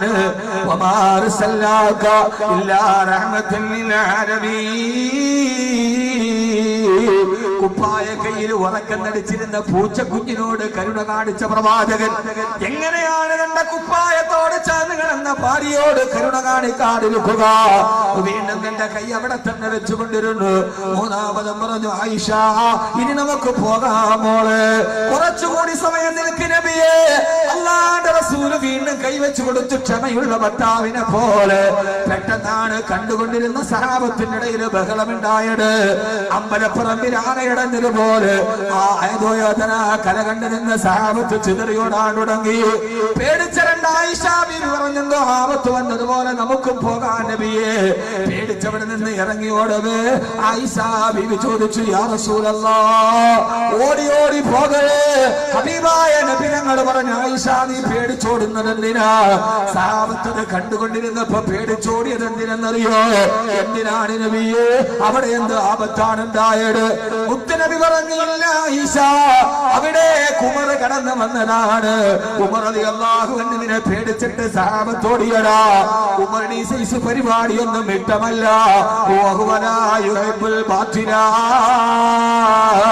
ഇതൊക്കെ അനുവദനീയമാണെങ്കിലും ഉമറിന്റെ അവസ്ഥ അങ്ങനെയല്ല.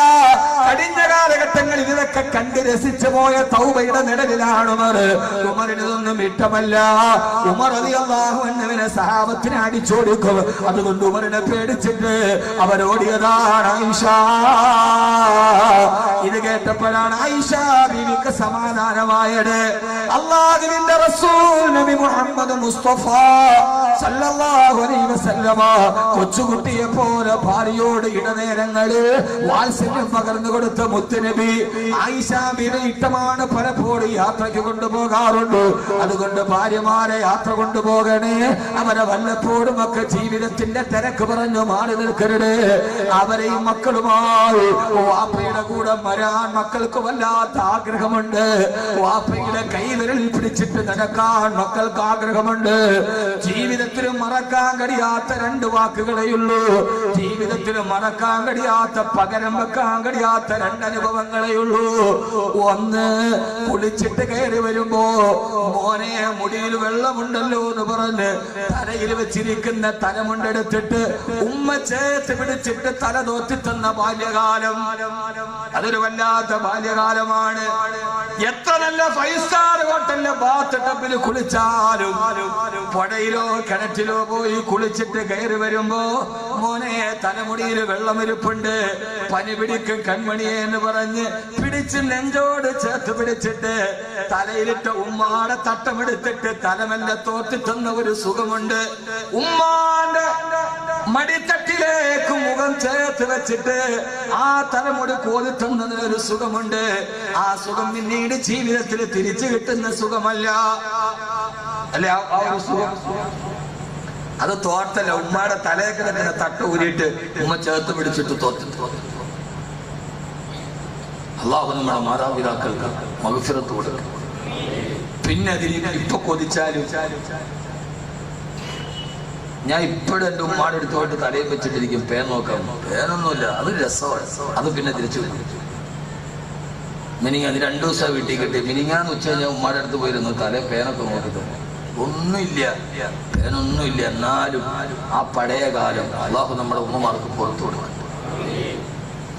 അള്ളാഹു നമ്മുടെ ഉമ്മമാർക്ക് തലയിൽ ചേർത്തിട്ട് തലമുണ്ടെടുത്തിട്ട് തോർത്തി തരുന്നത് ഒരു സുഖം. രണ്ടാമത്തെ പെരുന്നാളിന്റെ തക്ബീർ പള്ളിയിൽ കേൾക്കുമ്പോ പുത്തനുടുപ്പുമിട്ടിട്ട് വാപ്പാന്റെ കൈ പിടിച്ച് പള്ളിയിലേക്ക് നടന്നു പോയ ബാല്യകാലം തിരിച്ചിറങ്ങിയിട്ട് പള്ളിയിൽ നിന്ന് തിരിച്ചിറങ്ങി വരുമ്പോ ഐസിന്റെ മണിയടി കേട്ടിട്ട് ആ ചെറിയ കമ്പിൽ കോത്ത ഐസിൽ നിന്നുകൊണ്ട് ഉപ്പാന്റെ കൈ പിടിച്ചിട്ട് നടന്നു പോയ ബാല്യകാലം. യശുഹറത്ത് ബിലേലോ യദൗലത്ത് ബിലേലോ ഹരേ ചീനു ലൂട്ടാ തു മേരി जवानी हरे चीन लूटा तू बचपन का सावन ये कागज की कश्ती वो बारिश की पानी. എന്റെ ഈ പ്രസിദ്ധിയും പേരും പെരുമയൊക്കെ തരാം, എന്നാലും പകരം എനിക്ക് എന്റെ ആ ബാല്യകാലം തിരിച്ചു തരുമോ? തിരിച്ചു തരുമോ എന്റെ ആ ബാല്യകാലം? തക്ബീറിന്റെ നാടൻ പള്ളിയിൽ കേൾക്കുമ്പോ മൈലാഞ്ചി ചോപ്പ് പോലെ ചന്ദ്രൻ ചെമ്മാനം പൂണ്ടു നിന്ന പശ്ചിമ ചക്രവാളത്തിൽ പെരുന്നാളിന് ദിവസം ഉപ്പാന്റെ കൈ പിടിച്ചു പുത്തനുടുപ്പിട്ടിട്ട് പള്ളിയിലേക്ക് നടന്നുപോയി. തിരിച്ചു വന്നപ്പോ ഉപ്പ വാങ്ങിച്ചു തന്ന കോലുള്ള ഐസ്ക്രീം, കോലുള്ള ഒരു സൈസ് ഐസ് ആ സൈക്കിളിന് ബെല്ലടിക്കുമ്പോ കിട്ടണ ഒരു അതും തിന്നുകൊണ്ട് ഉപ്പാന്റെ കൈ പിടിച്ച് നടന്നു പോയ നമ്മുടെ ബാല്യകാലം. എന്റെ ജീവിതത്തിൽ എനിക്ക് നഷ്ടപ്പെട്ട ഒരേ ഒരു സ്വപ്നം അത് മാത്രമേ ഉള്ളൂ. ബാക്കി എല്ലാം എന്റെ റബ്ബെനിക്കത്.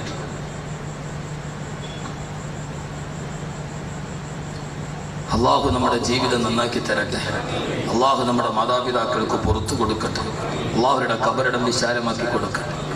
ആയിഷ റളിയല്ലാഹു തആല അൻഹയുടെ കൂടെ ഈ സഹവസിക്കാൻ, അതുകൊണ്ട് ഭാര്യമാരുടെ കൂടെ മക്കൾക്ക് ആഗ്രഹമുണ്ട് വാപ്പാടെ കൈ പിടിച്ചിട്ട് നടക്കും. ആ സമയം ഉണ്ടാക്കി കൊടുക്കും.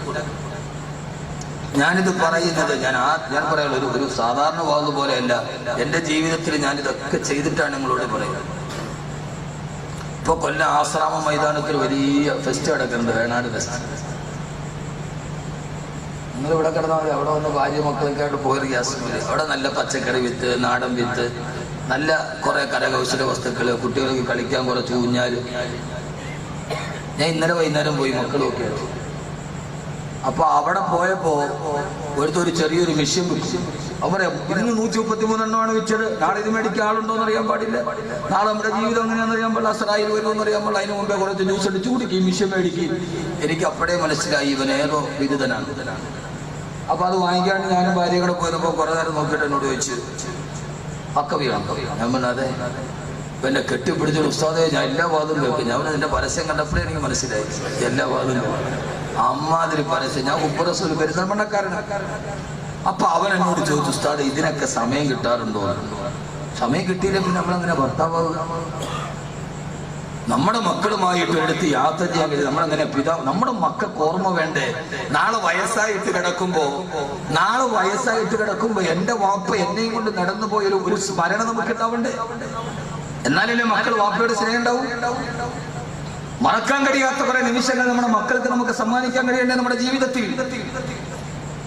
അള്ളാഹു നമ്മുടെ ജീവിതം നന്നാക്കി തരട്ടെ. ആയിഷ റളിയല്ലാഹു തആല കുസൃതി ഒപ്പിച്ചു. ഭാര്യ ഭർത്താവ് നമ്മുടെ കുസൃതി ഒപ്പിച്ചു.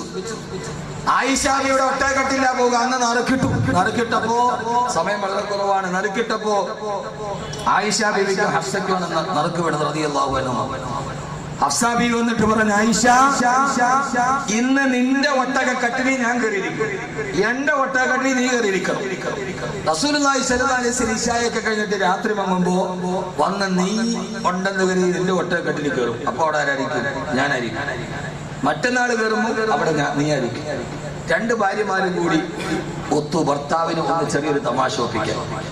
അങ്ങനെ ആയിഷ ബീവിയുടെ ഒട്ടകക്കട്ടിൽ ഹഫ്സ റളിയല്ലാഹു തആല കയറിയിരുന്നു.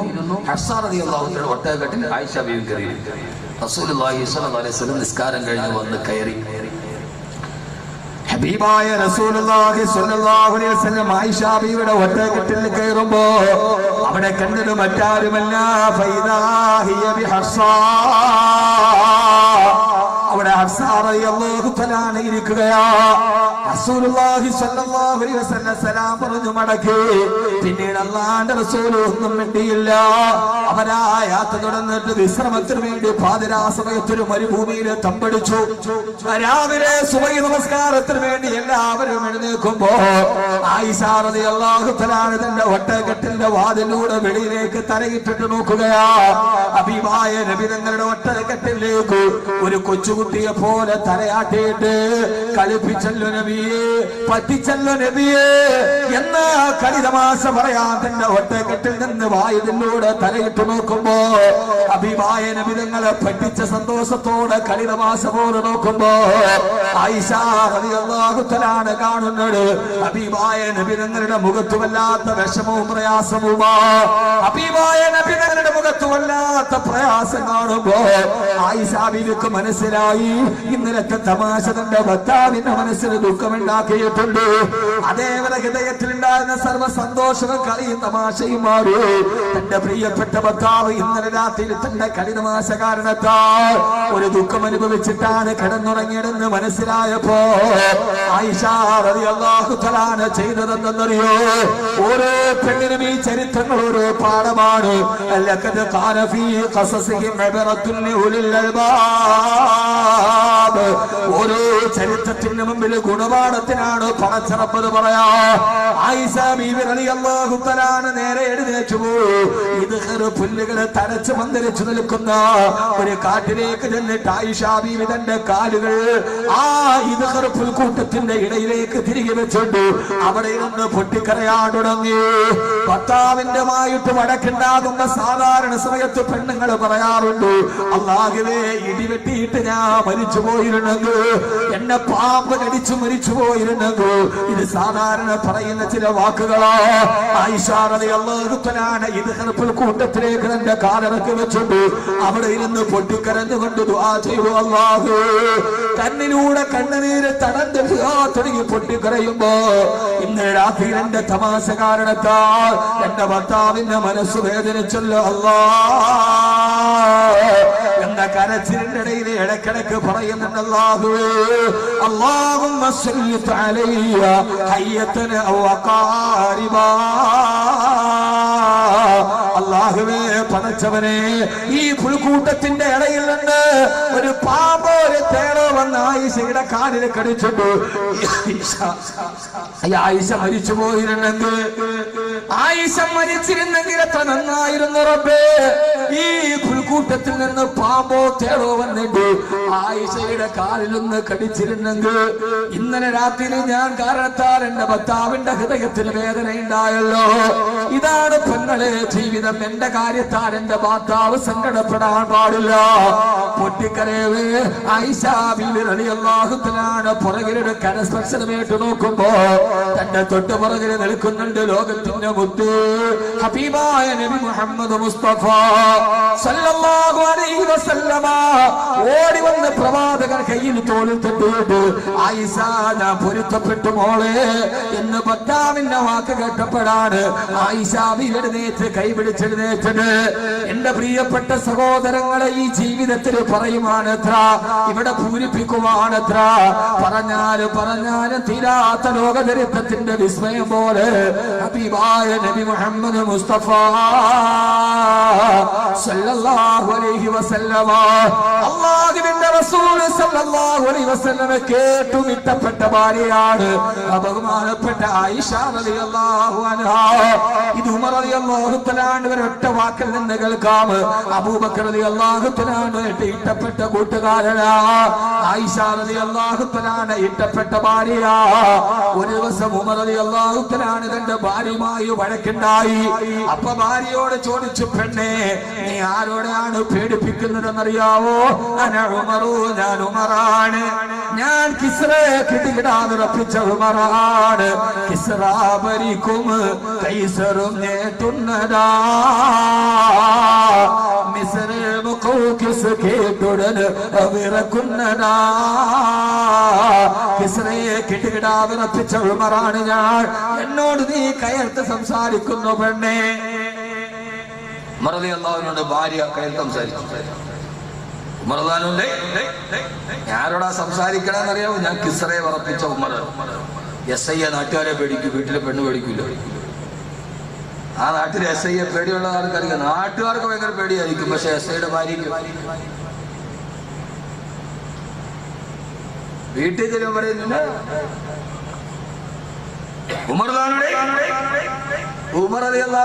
എന്ന് കേട്ടാലേ ഞാൻ പറഞ്ഞല്ലോ, നേരത്തെ സഹാബത്ത് ഓടിപ്പോയി. ഉമർ റളിയല്ലാഹു വരുന്നത് പേടിച്ചിട്ട് ഓടിപ്പോയി. നിർത്തണേ, ഞാൻ ആരാന്നറിയാവോ? നീ എന്നോടാ കയത്ത് സംസാരിക്ക. ഉമർ റളിയല്ലാഹു തആല എന്ന് പറഞ്ഞാൽ കണ്ട പേടിച്ചു പോകും, അത്രയ്ക്ക് വലിയ ആളാ. ആ ആളോട് പോലും ഭാര്യ കയർത്ത് സംസാരിച്ചിട്ടുണ്ടെങ്കിൽ നമ്മൾ റാഫിയുടെ കാര്യം ഒന്ന് ആലോചിച്ചു നോക്കും.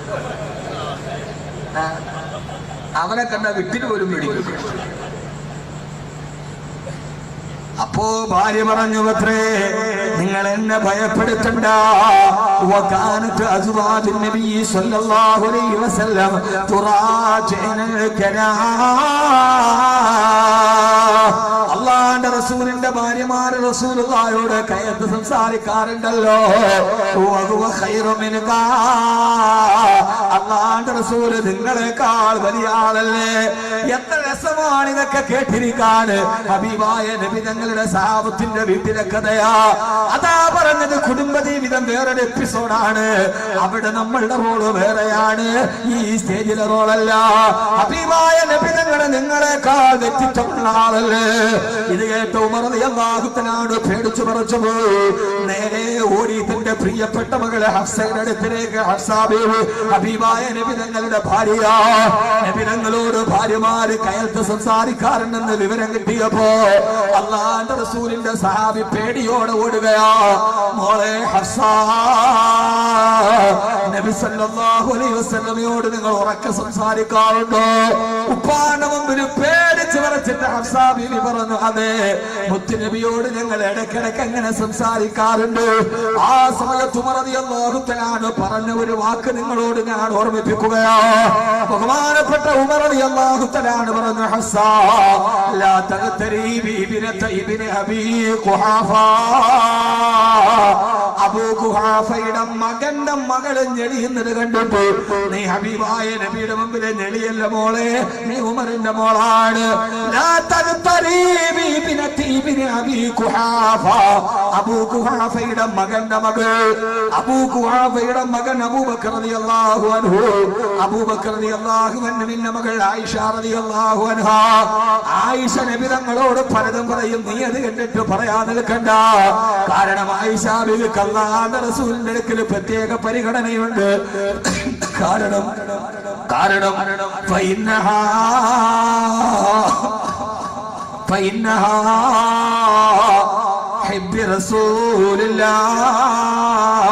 അവളെ ഹബീബായ നബി തങ്ങളുടെ ഏറ്റവും അടുത്ത പ്രാണപ്രയസിയ.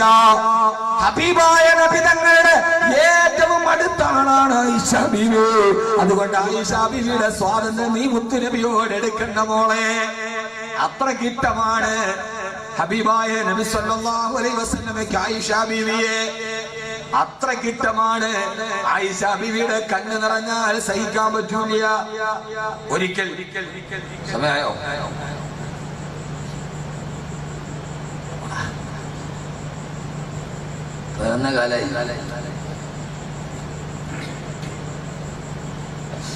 ഇടയ്ക്കെന്റെ സൗണ്ട് ഒന്ന് ചെറുതായിട്ടൊന്ന് പോയിരുന്നു. അതിനുശേഷം ഡോക്ടറുടെ കർശന നിർദ്ദേശമുണ്ട്, 12 മണി കഴിഞ്ഞാൽ പ്രസംഗിക്കാൻ പാടില്ല. ഇത് വലിയ അപകടമാണ് സൗണ്ടിന്. 12 മണി കഴിഞ്ഞാൽ കാലാവസ്ഥ മാറും. ആ കാലാവസ്ഥയിൽ ആര് പ്രസംഗിച്ചാലും അത് വലിയ ബുദ്ധിമുട്ടാണ്. ഡോക്ടർ പറഞ്ഞു കറക്റ്റ് 12 മണിക്ക് മുമ്പ് പ്രസവമൊക്കെ നിർത്തിപ്പോയി കിടന്നു. ഇടയ്ക്കൊരു 6 മാസം സൗണ്ട് പോയി. എല്ലാവരും ഒക്കെ ദുആ ചെയ്ത് അൽഹംദുലില്ലാഹ് ഉടനെ തിരിച്ചു കിട്ടി. കോഴിക്കുട്ടി ഉസ്താദിനോട് ആരോ പറഞ്ഞ ബാക്കവിയുടെ സൗണ്ട് പോയി. കോഴിക്കുട്ടി ഉസ്താദ് പറഞ്ഞ കുട്ടി ഖുർആൻ ഓതിയിട്ട് ബോധം പറയുന്ന ആളാണ്, അള്ളാഹു തിരിച്ചു കൊടുക്കട്ടെ. 3 ദിവസം കഴിഞ്ഞപ്പോൾ കിട്ടി. പാണക്കാട് സയ്യിദ് ഹൈദർ അലി ശിഹാബ് തങ്ങൾ, അള്ളാഹു ആഫിയത്തും ആരോഗ്യവും കൊടുക്കട്ടെ. ആ മുത്താണ് ഇവിടെ നിന്ന് നിക്കാഹ് നടത്തിയത്. മുനവ്വർ അലി ശിഹാബ് തങ്ങൾ, സയ്യിദ് മുനവ്വർ അലി ശിഹാബ് തങ്ങൾ, അള്ളാഹു ബാക്കവിക്ക് ആഫിയത്ത് തിരിച്ചു കൊടുക്കട്ടെ. ഒരു 3 ദിവസം കഴിഞ്ഞപ്പോൾ കിട്ടി. സൗണ്ട് പോയി എന്നിട്ട് ഈ ബഹേരിന് വരാതിരിക്കട്ടെ എന്ന് പറഞ്ഞാൽ 300 യാസീൻ അജ്മീറിലേക്ക് ഓതി വരുള്ളൂ. ഇവന്റെ കഥ കഴിഞ്ഞല്ലോ പടച്ചോ. ആരൊക്കെയോ പറഞ്ഞ കബീർ വാക്കവിക്ക് തൊണ്ടേ ക്യാൻസർ വന്നു. ഓരോരുത്തരും ഓരോരോ ആഗ്രഹം പറയും. അള്ളാഹു ആർക്കും അത് വരുത്താതിരിക്കാതിരിക്കുക, എതിരാളിക്ക് പോലും വരുത്താതിരിക്കണമെന്ന് നമ്മൾ ആഗ്രഹിക്കുന്ന, കവനം വരണമെന്ന് ആഗ്രഹിക്കുന്ന ദുശക്തികൾ നമ്മുടെ ഇടയിലുണ്ട്. എന്നെ കണ്ടപ്പോൾ ഉസ്താദ് കെട്ടിപ്പിടിച്ചിട്ട് പറഞ്ഞു, മോനെ കുറവായെന്ന് വെച്ചാൽ എന്ത് തൊണ്ടയിൽ ക്യാൻസർ അല്ലേ? ആരാ ചോദിച്ചു പറഞ്ഞ ഉസ്താദ്? ഇപ്പൊ എന്നോടൊരു മൊയ്ലിയാര് പറഞ്ഞത്, സാധാരണക്കാരൻ പറഞ്ഞല്ല, എന്നോടൊരു മൊയ്ലിയാര് പറഞ്ഞു. ബിരിയാണി നന്നായ നല്ല ടേസ്റ്റാ, മോശമായ പിന്നെ ബ്രാഡയിൽ അടുക്കാൻ പറ്റൂല. അള്ളാഹു ആർക്കും അത് വരുത്താതിരിക്കാതെ. നമുക്ക് മനസ്സത്ര മോശമാണ്. അവനത് വന്നിരുന്നെങ്കിൽ ആഗ്രഹിക്കല്ലേ കുറച്ച്. എത്രയോ ആളുകൾ ആർക്കും അത് വരുത്താതിരിക്കട്ടെ എന്ന് ദുആ ചെയ്യണം. അതാണ് നല്ല വിശ്വാസിയുടെ ഗുണം. അള്ളാഹു നമ്മളെ നന്നാക്കി തരട്ടെ. ഹബീബായ റസൂലുള്ളാഹി സ്വല്ലല്ലാഹു അലൈഹി വസല്ലം പണ്ട് 12 മണിയാകുമ്പോൾ അവസാനിപ്പിക്കണം. ആയിഷ റളിയല്ലാഹു തആല അൻഹ, ഇവർ രണ്ടുപേരും തമ്മിൽ വഴക്കം കൂടാറുണ്ട്. അത് ഇത്ര സ്നേഹമാണെങ്കിൽ. ആയിഷ ബിബി അള്ളാഹുവിന്റെ റസൂൽ തമ്മിൽ ഭയങ്കര വഴക്കുണ്ടാവാറുണ്ട്. ചില ഹദീസ് നോക്കി അറിയാം. ചില ഹദീസിൽ വല്ലദീ നഫ്സു മുഹമ്മദിൻ ബിയദിഹി, എന്റെ റൂഹ് എന്റെ ഭർത്താവായ മുഹമ്മദ് നബിയുടെ റൂഹ് ഏത് അള്ളാഹുവിന്റെ കയ്യിൽ സുരക്ഷിതമാണോ ആ അള്ളാഹുവിനെ തന്നെയാണ് സത്യം എന്ന് പറഞ്ഞിട്ട് ചില ഹദീസ് പറയും. ചില ഹദീസ് നോക്കിയാൽ വല്ലദീ നഫ്സു ഇബ്രാഹിം ബിയദിഹി, എന്റെ പിതാമഹനായ ഇബ്രാഹിം നബിയുടെ റൂഹ് ആരുടെ കയ്യിലാണോ ആ അള്ളാഹിനെ കൊണ്ട് സത്യം. അതിന്റെ അർത്ഥം വല്ലദീ നഫ്സു ഇബ്രാഹിം എന്ന് ഹദീസ് പറഞ്ഞ സമയത്ത് നബികളുമായിട്ട് മടക്കമെന്നാണ്. പേര് പറയില്ല. വല്ലദീ നഫ്സു ഇബ്രാഹിം എന്ന് പറഞ്ഞ ഹദീസ് പറയണ സമയത്ത് മൂപ്പിലാത്ത് രണ്ടുപേരും തമ്മിൽ പിണക്കുക. കാരണം ആ സമയത്ത് പേര് പറഞ്ഞാൽ പിന്നെ ഭർത്താവിന്റെ പേര് പറയില്ലല്ലോ. രണ്ടുപേരും തമ്മിൽ പിണക്കുവാണെ പറയും കുട്ടികളുടെ വാപ്പായ വിളി. രണ്ടുപേരും തമ്മിൽ പിണക്കാണ്. അമ്മേന്റെ വാപ്പായും കൂടി വിളിക്കാൻ പറയും. പേര് വിളിക്കൂല. പണ്ടൊക്കെ ബഹുമാനം കൊണ്ട് പേര് വിളിക്കൂല. ഭാര്യ പേര് പറയില്ല. ഒരു ഉമ്മയോട് ചോദിച്ചു ഭർത്താവിന്റെ പേരെന്താ? ഉമ്മ പറഞ്ഞു 250 ഒരു മമ്മദ്. ഭർത്താവിന്റെ ഒരു 100 മുഹമ്മദ്. 250 100 ഹബീബായ നബി തങ്ങളെ രണ്ടുപേരും തമ്മിലുള്ള പിണക്കം അതിര് കടന്നു. അവസാനം വാപ്പായെ വിളിച്ചു വരുത്തി റസൂലുള്ളാഹി സ്വല്ലല്ലാഹു അലൈഹി വസല്ലം ആയിഷ ബീവിയുടെ വാപ്പായെ അബൂബക്കർ റളിയല്ലാഹു തആല അൻഹുവിനെ ഹാക്കിമായി കൊണ്ടുവന്നു. മകൾക്ക് ഇച്ചിരി പ്രശ്നമുണ്ട്, വരാൻ പറഞ്ഞു. വാപ്പായെ വിളിപ്പിച്ചു. അപ്പൊ നിങ്ങൾ ആലോചിച്ച് നോക്കി, ഭാര്യയുടെ വാപ്പാനെ വിളിപ്പിച്ച് വീട്ടിലേക്ക്. ഇതൊക്കെ മുത്തുനബിയുടെ വീട്ടിൽ നടന്നാണ്. അങ്ങനെ അബൂബക്കർ റളിയല്ലാഹു തആല വീട്ടിൽ വന്നു. റസൂലുള്ളാഹി സ്വല്ലല്ലാഹു അലൈഹി വസല്ലം ആയിഷയോട് പറഞ്ഞു, ആയിഷ നിന്റെ വാപ്പ വന്നിട്ടുണ്ട്, നിനക്ക് എന്തെങ്കിലും പറയാണ്ട് പറഞ്ഞോളാം പറഞ്ഞു.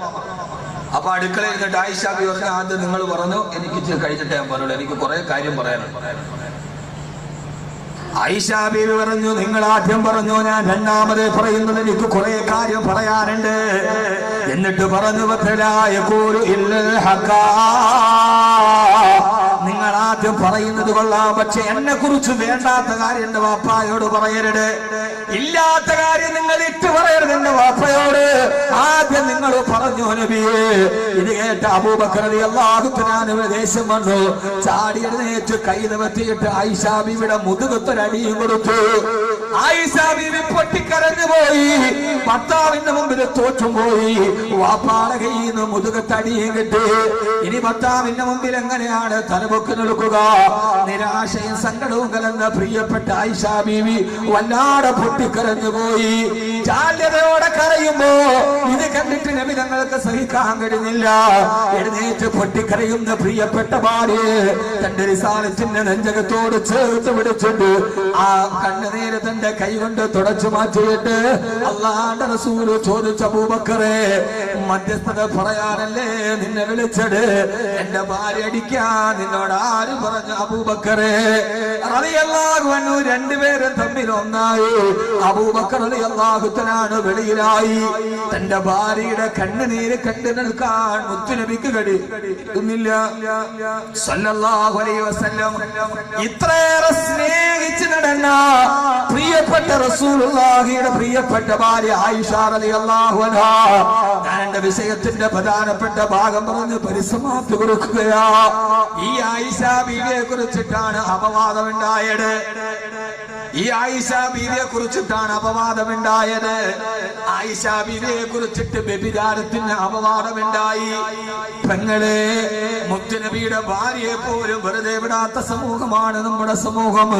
സമുദായ സേവനത്തിന്റെ മൂടുപടമണിഞ്ഞ മലങ്കടികന്മാര് ആയിഷ ബീവിക്കെതിരെ അപവാദം പറഞ്ഞു പരത്തി. ഒത്തിരി ഉണ്ട് പറയാൻ, പക്ഷെ സമയമില്ല. 10-18 ആയത്ത് ആയിഷ ബീവിക്ക് വേണ്ടി ഇറങ്ങിയത്. അപവാദം പറഞ്ഞു പരത്തി. കഥ പറയാൻ സമയം ചുരുക്കി പറയാം. യുദ്ധത്തിന് വേണ്ടി പോയി. ആയിഷ ബീവിയുടെ മാല കളഞ്ഞുപോയി. മലമൂത്ര വിസർജനത്തിന് പോയവരാണ്. ഒട്ടകക്കട്ടിലിൽ കയറ്റിയിരുത്തും. എന്നിട്ട് സഹാബത്ത് ഒരിടത്തെത്തുമ്പോ താങ്ങി താടി ഇറക്കും. മാറി നിൽക്കും. ആയിഷ ബീവി വെളിയിൽ പോകും. ആവശ്യം കഴിഞ്ഞ് വന്ന് കയറിയിരിക്കും. കട്ടിലെടുത്ത് മോടി വെക്കും. ഒരു മുറൈസി യുദ്ധം കഴിഞ്ഞ് വരുമ്പോ, മുറൈസി യുദ്ധം കഴിഞ്ഞ് വരുമ്പോ കഥ എല്ലാവർക്കും അറിയാം. മൈതാന മധ്യത്ത് കൊണ്ടുപോയി ഇരുത്തി. അവര് മലമൂത്ര വിസർജനത്തിന് വെളിയിൽ പോയി. അവിടെ പോയപ്പോ മാല കളഞ്ഞുപോയി. ആയിഷ ബീവി പേടിച്ചു പറഞ്ഞു. കാരണം ഒന്നാമത് മാല യാത്ര വരുമ്പോ കടവായിട്ട് ഹഫ്സ റളിയല്ലാഹു തആലയുടെ കയ്യിൽ നിന്ന് മേടിച്ചുകൊണ്ട് വന്ന മാല. പാവം, ഒരു സ്വർണ്ണമാല ഇല്ലാത്ത പെണ്ണുങ്ങൾ കല്യാണത്തിന് മുമ്പൊന്നും മേടിച്ചുകൊണ്ടില്ല, വാടകയ്ക്കുണ്ട്. അങ്ങനെ ഹഫ്സ ബീവിയുടെ കയ്യിൽ നിന്ന് യാത്രയ്ക്ക് പോയപ്പോ പാവം മേടിച്ചുകൊണ്ട് വന്ന മാലയും കൂടെ അതുകൊണ്ട് വെപ്രാളമായി കരയാൻ തുടങ്ങി. സന്ധ്യയായി. സഹാബത്ത് ആയിഷ ബീവി വന്നില്ല എന്ന് അറിഞ്ഞില്ല. ഒട്ടകട്ടിലെടുത്ത് ഒട്ടകത്തിന്റെ മോളിൽ വെച്ചു. നബി സഹാബത്ത് പോയി. ഇനി നിങ്ങൾക്ക് എന്ത് മനസ്സിലായി? എന്ത് മനുഷ്യന്മാരുടെ ആയിഷ ബീവിക്ക് വണ്ണം വളരെ കുറവാണ്, വെയിറ്റ് കുറവ്. അല്ലെ പിന്നെ ഒട്ടകട്ടിൽ പൊക്കും പറഞ്ഞൂടെ ഇത് കയറിയില്ല എന്ന് അറിഞ്ഞൂടെ? അപ്പൊ ഇത് ഇരുന്നാലും അറിഞ്ഞൂടാ. അത്രയ്ക്ക് വെയിറ്റ് ഒന്നും നമ്മുടെ മാഫിയെ പോലെ ഒരു 10-250 ഗ്രാമേ ഉള്ളൂ ആകെ. അന്ന് വളരെ എണ്ണം കുറവാണ്. അല്ല നമ്മുടെ പെണ്ണുങ്ങളുമാരി നെയ്ക്കുമ്പോഴേക്കൊക്കെ കയ്യും കാര്യം വെച്ചാൽ ഇങ്ങനെ ഇരിക്കുകയല്ല. രാവിലെ വാത് കഴിഞ്ഞൊക്കെ ഞാൻ വീട്ടിലോട്ട് പോണ സമയത്ത് ഒരു 4-5 മണിക്ക് എറണാകുളം എത്തുമ്പോൾ രാവിലെ ഭാര്യ ഭർത്താവും കൂടെ ഓടണമാണ് അവിടെ നിന്ന് ഇങ്ങോട്ട്. കൊളസ്ട്രോള്, പ്രഷർ, ഷുഗർ, എന്തൊരു ഓട്ടം. ഭാര്യ ഭർത്താവും കൂടെ ഓട്ടമാണ്. കാരണം ഡോക്ടർ പറഞ്ഞ ഉടനെ തട്ടിപ്പോകും. എന്നാ എടി പച്ച പൊട്ട, നിനക്ക് ഏറ്റവും നല്ല എക്സസൈസ് സുബഹിക്ക് ബാങ്ക് വിളിക്കുമ്പോ വീട്ടിൽ നിന്ന് എഴുന്നേറ്റ് നടക്ക്, പള്ളിയിലേക്ക് വാ, സുബഹിക്ക് പള്ളിയിൽ വാ, എന്നിട്ട് 2 റക്അത്ത് സുന്നത്ത് നിസ്കരിക്ക്, ഒതു എടുത്തിട്ട് കയ്യൊക്കെ നന്നായിട്ട് വഴുക്കൊക്കെ മാറ്റിയിട്ട് നേരെ പള്ളിയിലേക്ക് നടന്നു വാ, കയ്യും വീശി നടന്നു വാ, എന്നിട്ട് ഒതു എടുക്ക്, എന്നിട്ട് കൈ കെട്ടിയിട്ട് ഏതാണ്ട് ഒരു 5 മിനിറ്റ് 90 ഡിഗ്രി ഇങ്ങനെ നിക്ക്, 90 ഡിഗ്രി നേരെ നിക്ക്. കുറച്ച് കഴിയുമ്പോ നേരെ റുക്കൂയിലേക്ക് പോയി 45 ഡിഗ്രി, വീണ്ടും എഴുന്നേറ്റ് 90 ഡിഗ്രി, വീണ്ടും എഴുന്നേറ്റ് നേരെ 0 ഡിഗ്രി സുജൂദിലേക്ക്, പിന്നെ എഴുന്നേറ്റ് വന്നിട്ട് പിന്നെ ഒരു 2 മിനിറ്റ് 90 ഡിഗ്രി, വീണ്ടും 0 ഡിഗ്രിയിലേക്ക്. ആ 0 ഡിഗ്രിയിലാണ് നിന്റെ മസ്തിഷ്കത്തിലേക്ക് രക്തം നന്നായിട്ട് പ്രവഹിക്കുന്നത്. പിന്നെ നേരെ എഴുന്നേറ്റ് ഒരു 5 മിനിറ്റ് 90 ഡിഗ്രി, പിന്നെ ഒരു 45 ഡിഗ്രി, പിന്നെ എഴുന്നേറ്റ് നേരെ 0 ഡിഗ്രി. ലോക ചരിത്രത്തിൽ ഏറ്റവും വ്യായാമം നിനക്ക് പഠിപ്പിച്ചു തന്ന അല്ലാഹ്, അത് ചെയ്യാൻ നീ തയ്യാറല്ല. എന്നിട്ട് ഹൈവേയിലൂടെ നീ ടാറിന്റെ വീപ്പ ഉരുട്ടിയത് മാതിരി ഓടുകയാണ്. എന്ത് ബലം! അങ്ങനെ ഓടിയിട്ട് തടി കുറഞ്ഞ ആരാളുള്ളത്? രാവിലെ സുബഹിക്ക് പള്ളി അറിയൂല. ലോകത്തിലെ ഏറ്റവും വലിയ സമയമില്ല മനുഷ്യന്മാരെല്ലാം അല്ല. ഏറ്റവും നല്ല വ്യായാമം നമസ്കാരം. 90 ഡിഗ്രി, 45 ഡിഗ്രി, പിന്നെ 0 ഡിഗ്രി. നിങ്ങൾ ഡോക്ടർമാരോട് ചോദിക്കും, ട്രെയിനർമാരോട്, ഏറ്റവും നല്ല വ്യായാമകാരം ചെയ്യൂല. ബാക്കിയെല്ലാം നമുക്ക് ഓക്കെ. അല്ല പറഞ്ഞതിൽ മാത്രം നമുക്ക് വിശ്വാസമില്ല. ഇന്നല്ലാഹു ലാ യുഖ്ലിഫുൽ മിആദ്. പടച്ചവൻ പറഞ്ഞത് പാലിക്കുന്ന ആളാണ്. ഏതായാലും ആയിഷ ബീവിക്ക് തടിയില്ലാത്ത ആളാണ്. ചുരുക്കി പറയാൻ നേരെ എടുത്തോണ്ട് പോയി. ആയിഷ റളിയല്ലാഹു തആല പാതിരാ സമയത്ത് വരുമ്പോ അള്ളാന്റെ റസൂൽ സഹാബത്തും മദീനയിലേക്ക് പോയി കഴിഞ്ഞു. ആരുമില്ലാതെ മരുഭൂമിയിൽ കാത്തു നിൽക്കുമ്പോ ഏറ്റവും പുറകിൽ വരുന്ന സഹാബിയാണ് സഫ്വാൻ റളിയല്ലാഹു അൻഹു. ഒട്ടകപ്പുറത്ത് സഫ്വാൻ റളിയല്ലാഹു തആല വരുമ്പോ ബഹുമാനപ്പെട്ട ആയിഷ ബീവി ഇരിക്കുകയാ. കണ്ടവുടനെ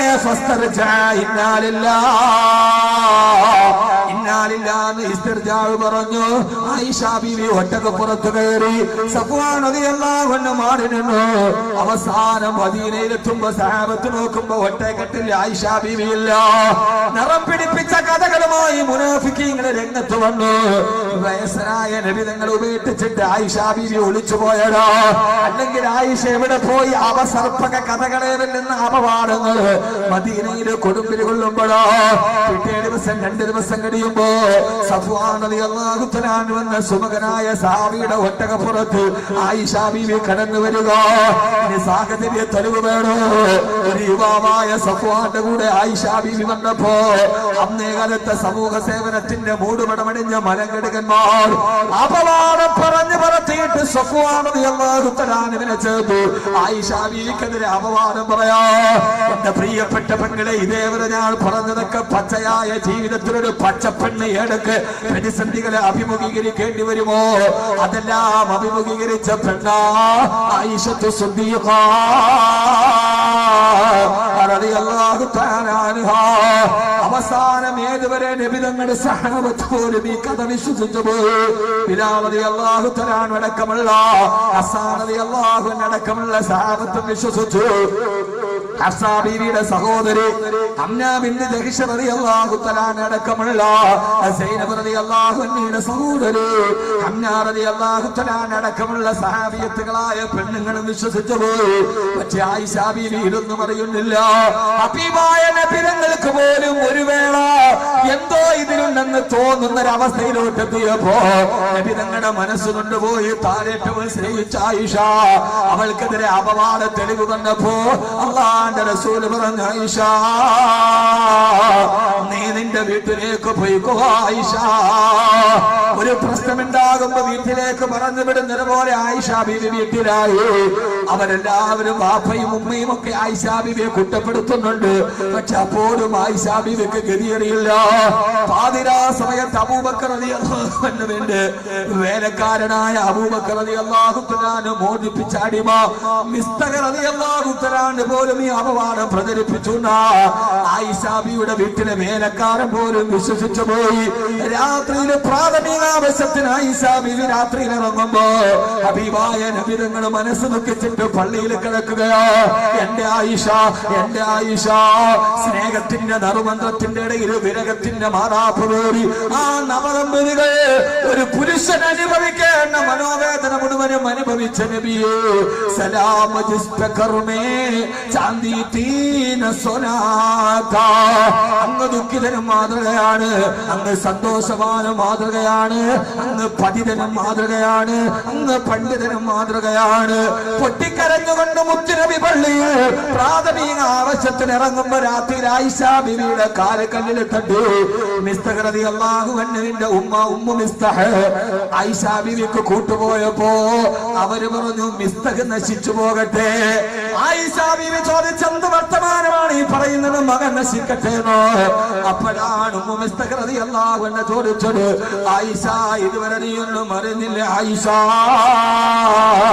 ഇല്ല ഉമ്മ മിസ്തഖേ, നിന്നെ ഈ സഫ്വാനെ ചേർത്തിട്ട് മദീനയിൽ അപവാദം നടക്കുന്നുണ്ട്. എന്റെ മകനായ മിസ്തഖ് അത് വിശ്വസിച്ച് പറയുന്നുണ്ട്. അതുകൊണ്ടാണ് മിസ്തഖിനെ ഞാൻ ശപിച്ചത് ആയിഷ. ആ സംഭവം പിന്നീട് ആയിഷയുടെ വാക്കുകളിൽ കാണാ. പൊട്ടിക്കരഞ്ഞു പോയിനാൾ, ഭൂമി താഴ്ന്നു പോകട്ടെ എന്ന് കരുതി പോയിനാണ്. എന്നെ ഈ സഫ്വാനെ കൂട്ടി അപവാദമോ? അതുകൊണ്ടാണോ മുത്തനബി എന്നെ വീട്ടിൽ കൊണ്ടുപോയി വിട്ടത്? തന്റെ പ്രിയപ്പെട്ട ഉപ്പാന്റെ അടുക്കൽ പോയിട്ട് പറഞ്ഞു, ഉപ്പാ ആയിഷ തെറ്റ് ചെയ്തിട്ടില്ല ഉപ്പാ. മോളെ നീ എന്റെ റസൂലിനെ വേദനിപ്പിച്ചല്ലോ. ഉമ്മാന്റെ അടുക്കൽ പോയിട്ട് പറഞ്ഞു, ഉമ്മ ആയിഷ തെറ്റ് ചെയ്തിട്ടില്ല, ആയിഷ പതിവ്രതയാണ്, ചാരിത്ര ശുദ്ധിയുള്ളവളാ. ഉമ്മ പറഞ്ഞതിന്റെ ഒരു നശിച്ച മാല, ആ മാലയാണ് ഇത്രയും വലിയ പ്രശ്നമുണ്ടായത്. വാപ്പയും ഉമ്മയും എന്നെ ആട്ടിയട കുടിക്കുമ്പോ ആയിഷ ബീവി പറയാ, പെങ്ങളെ ഒരു ആയിഷയാവുക. ഇവിടെ നിന്ന് ഞാൻ തിരിച്ചു പോയാലും ജീവിതത്തിന്റെ ഏത് ഒറ്റപ്പെടലിന്റെ വേദന നിന്നെ വേട്ടയാടിയാലും ചരിത്രത്തിന്റെ ഒരു ആയിഷയായി മാറാ. ആയിഷ ബീവി പറയാ, പിന്നെ എനിക്ക് എന്റെ ആശ്രയം എന്റെ അല്ലാഹ്, എന്റെ അല്ലാഹ്. അവനല്ലേ എന്റെ രാജാവ്, അവനല്ലേ എന്റെ ദാതാവ്, അവനല്ലേ എന്റെ റാസിഖ്, അവനല്ലേ എന്റെ കണ്ണുനീരറിയുന്നവര്, അവനാണല്ലേ എനിക്ക് പറയാനുള്ളവര്. ആയിഷ ബീവി പറഞ്ഞു, പണച്ചറപ്പിലേക്ക് പൊട്ടിക്കരഞ്ഞിട്ട് എന്റെ കൈനാളിയെത്തിയിട്ട് അല്ലാഹുവിനോട് ദുആ ചെയ്തപ്പോ പാതിരാ സമയത്ത് ആകാശലോകത്തു നിന്ന് ദിവ്യബോധനത്തിന്റെ വെളിപാടുമായി റൂഹുൽ അമീൻ മലക്ക് ജിബ്രീൽ അലൈഹിസ്സലാത്തു വസ്സലാം ആയിഷ റളിയല്ലാഹു അൻഹയുടെ നിരപരാധിത്വം വ്യക്തമാക്കിക്കൊണ്ട് ഖുർആനിൽ ആയത്തിറങ്ങി. നബിയേ, ഇന്നല്ലദീന ജാഊ ബിൽ ഇഫ്കി ഉസ്ബത്തും മിൻകും ലാ തഹ്സബൂഹു ശർറൻ ലക്കും ബൽ ഹുവ ഖൈറുൻ ലക്കും ലികുല്ലി ഇംരിഇൻ മിൻഹും മക്തസബ മിനൽ ഇൽമി വല്ലദീ തവല്ലാ കിബ്റുഹു മിൻഹും ലഹും അദാബുൻ അലീം. നബി അങ്ങയുടെ ഭാര്യ ആയിഷ നിരപരാധിയാണ്. നബിയെ, ആയിഷയെ കുറിച്ച് അപവാദം പറഞ്ഞവർക്ക് പരലോകത്ത് ശിക്ഷയുണ്ടോ? 7ഓളം ആയത്തുകൾ തിരുതരായി ഇറങ്ങിയപ്പോ ആയിഷയുടെ കണ്ണുനീര് കവിൾത്തടത്തിലൂടെ തടം തന്നെയാ തുടങ്ങിയപ്പോ പടച്ചിറപ്പിന്റെ നിർമ്മാണം ചലിപ്പിച്ചുകൊണ്ട് 7 ആയത്തുകൾ പരസ്യമായിട്ടിറങ്ങി. ഈ ആയത്തിറങ്ങിയ ഉടനെ ആയിഷ ബീവി പറയാന്ന് മദീനയിലും മഴ പെയ്ത് ഇടിവെട്ടി 2 മഴയാ. ഒന്ന് മദീനയുടെ പശ്ചിമ ചക്രവാളത്തിലും മഴ പെയ്തിട്ട് മദീനയുടെ പാടശേഖരങ്ങളിലൂടെ മലഞ്ചെരുവുകളിലൂടെ വെള്ളം തടം തന്നെയാ തുടങ്ങി. ഒന്നെന്റെ കണ്ണുനീർ മഴയാ. എന്റെ കവിൾത്തടത്തിലൂടെ അന്ന് കണ്ണുനീരിന്റെ പേമാര് പെയ്തൊടുങ്ങി. എന്റെ കണ്ണുനീർ എന്റെ റബ്ബ് കണ്ടു. ആകാശത്ത് നിന്ന് ആയത്തിറങ്ങി. സൂറത്തുൻ നൂറിൽ ഇപ്പോഴും ഈ ആയത്തുണ്ട്. ഈ ആയത്തിറങ്ങിയ ഉടനെ അല്ലാഹുവിന്റെ റസൂലോട് ചെന്ന് ആയിഷ ബീവിയെ കാണാൻ എത്ര ദിവസമായിട്ട് മാറി നിൽക്കുകയോ. അവിടെ വാതിൽപ്പടിയിലേക്ക് പോയപ്പോ അബൂബക്കർ റളിയല്ലാഹു അൻഹുവിന് സന്തോഷമായി. തന്റെ മോളുടെ പരിശുദ്ധിയാണല്ലോ. ഉമ്മു റൂമാൻ എന്ന പ്രിയപ്പെട്ട ഉമ്മാക്ക് സന്തോഷമായി. ഓടി വന്നിട്ട് പറഞ്ഞു, മോളെ ആയിഷ, നിനക്ക് വേണ്ടി ആയത്തിറങ്ങി മോളെ. ആയിഷ റളിയല്ലാഹു തആല നേരെ സുജൂദിലേക്ക് വീണു. എന്റെ ചാരിത്ര ശുദ്ധിയെ ലോകത്തിന് പഠിപ്പിച്ചു കൊടുത്ത അഗ്നിശുദ്ധി വരുത്തിയതുപോലെ പാതിവൃത്യത്തിലേക്ക് തിരിച്ചു വരുമ്പോ പൊട്ടിക്കരന്നുകൊണ്ട് ആയിഷ ബീവി സുജൂദിൽ വീണിട്ട് പൊട്ടിക്കരയാ. ഉമ്മ വന്നിട്ട് പറഞ്ഞു, മോളെ അല്ലാഹുക്ക് ശുക്ർ ചെയ്ത് സുജൂദിൽ കിടക്കുമ്പോ ഉമ്മ വന്നിട്ട് പറഞ്ഞു, മോളെ റസൂലുള്ളാഹി സ്വല്ലല്ലാഹു അലൈഹി വസല്ലം വന്നു നിൽപ്പുണ്ട്. ഓടിച്ചെന്ന് റസൂലുള്ളാഹിനോട് നന്ദി പറയും മോളെ. ആ സമയത്താണ് ഒരു പെണ്ണിന്റെ സ്വഭാവം ആയിഷ ബീവി കാണിച്ചത്. ഉമ്മാനോടും വാപ്പാനോടും പറഞ്ഞു, എനിക്കൊരാളോട് നന്ദി കാണിക്കേണ്ട കാര്യമില്ല. എനിക്ക് നന്ദി പറയേണ്ടത് എനിക്കെന്റെ റബ്ബിനോടാ. എന്റെ റബ്ബിനോടല്ലാതെ വേറൊരാളോട് നന്ദി പറയേണ്ട കാര്യം എനിക്ക് കാര്യത്തിനില്ല. പട്ടിണിയിലും പരിവട്ടത്തില് ശരീരത്തിൽ കെട്ടിപ്പിടിച്ച് കിടന്നിട്ട് എന്റെ റസൂല് പോലും എന്നെ കുറച്ച് ദിവസത്തേക്ക് മാറ്റി നിർത്തിയില്ലേ. എനിക്കെന്റെ നന്ദി എന്റെ റബ്ബിനോട് പറഞ്ഞാ മതി, അല്ലാതെ എനിക്കാരോടും പറയേണ്ട കാര്യമില്ലെന്ന് സ്ത്രീയുടെ സ്വതസിദ്ധമായ ശൈലിയിൽ പ്രതികരിച്ചു സയ്യിദത്തുനാ ആയിഷ റളിയല്ലാഹു തആല അൻഹാ.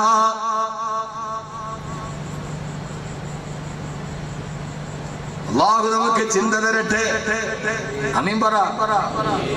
ഞങ്ങൾ ഇതീ മുഴുകിയിരിക്കും. അല്ലാഹു നമുക്ക് ചിന്ത തരട്ടെ. അല്ലാഹു നമുക്ക് ചിന്ത തരട്ടെ. അതുകൊണ്ട് ഇൻഷാ അല്ലാഹ് സഹോദരങ്ങളെ, സഹോദരിമാരെ, അങ്ങനെയുള്ള ഒരു പെണ്ണായി തീരാൻ ജീവിതത്തിൽ ഏതൊരു പ്രശ്നമുണ്ടായാലും ജീവിതത്തിൽ നമുക്ക് താങ്ങായി നിൽക്കുന്ന നമ്മുടെ ഈ ദുആയിലേക്ക് നമുക്ക് കടക്കാം. ഒരു താങ്ങായി നിൽക്കുന്ന ഭാര്യ അല്ലാഹു നമുക്ക് നൽകി അനുഗ്രഹിക്കുമാറാകട്ടെ. അല്ലാഹു നൽകി അനുഗ്രഹിക്കുമാറാകട്ടെ. ഒരിക്കലും നബി തങ്ങൾ പറഞ്ഞ, ആയിഷ വിശക്കുന്ന മോളെ, എന്റെ വീട്ടിലൊന്നുമില്ലാതെ മുത്തുനബി വിശന്നിട്ട് കാൽ മുട്ടുകളെ തന്റെ വയറ്റിലേക്ക് ചേർത്ത് വെച്ചിട്ട് മൂലയിൽ പോയി കിടന്നു. എന്റെ ഭർത്താവ് ഒട്ടിയ വയറുമായി കിടക്കുന്നത് കണ്ടപ്പോ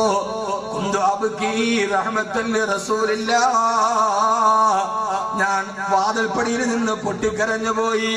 അപ്പോഴാണ് ഞാൻ ഓർത്തത്, ഭക്ഷണമല്ലേ കൊടുക്കാതുള്ളൂ, സ്നേഹം കൊടുക്കാൻ പിശിക്കില്ലല്ലോ. ഞാൻ നേരെ നടന്നുപോയി. മയങ്ങിക്കിടക്കുന്ന എന്റെ ഭർത്താവിന്റെ ചാരത്തിരുന്നു. ഞാൻ എന്റെ ഭർത്താവിന്റെ അടുക്കലിരുന്നിട്ട്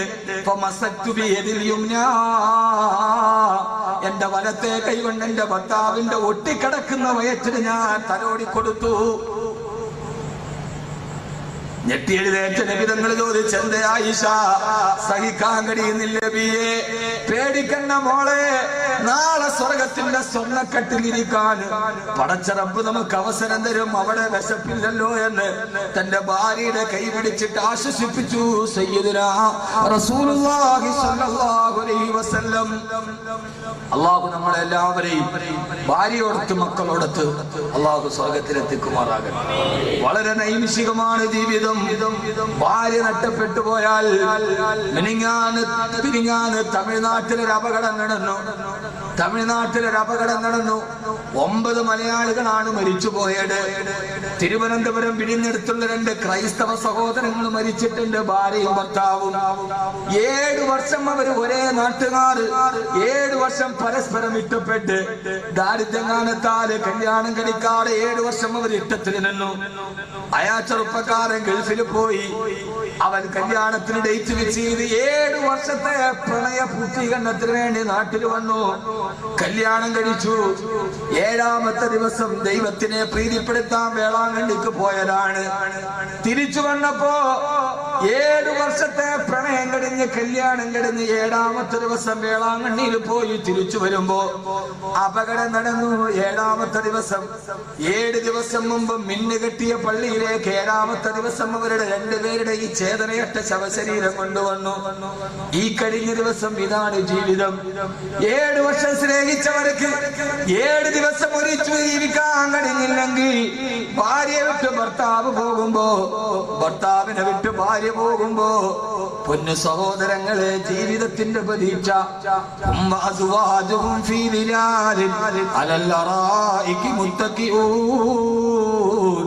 അവരും അവരുടെ ഭാര്യമാരും നാളെ സ്വർഗത്തിന്റെ സ്വർണ്ണക്കട്ടിൽ ചാരിയിരുന്നിട്ട് കുലൂ വശ്റബൂ ഹനീഅൻ ബിമാ കുന്തും തഅമലൂൻ, അവര് ജീവിതത്തിൽ ചെയ്ത സൽക്കർമ്മത്തിന് പകരമായി അവര് സ്വർഗത്തിലെ പഴങ്ങൾ തിന്നുമെന്ന് വിശുദ്ധ ഖുർആൻ. അല്ലാഹു നമ്മളെ അവിടെ എത്തിക്കുമാറാകട്ടെ.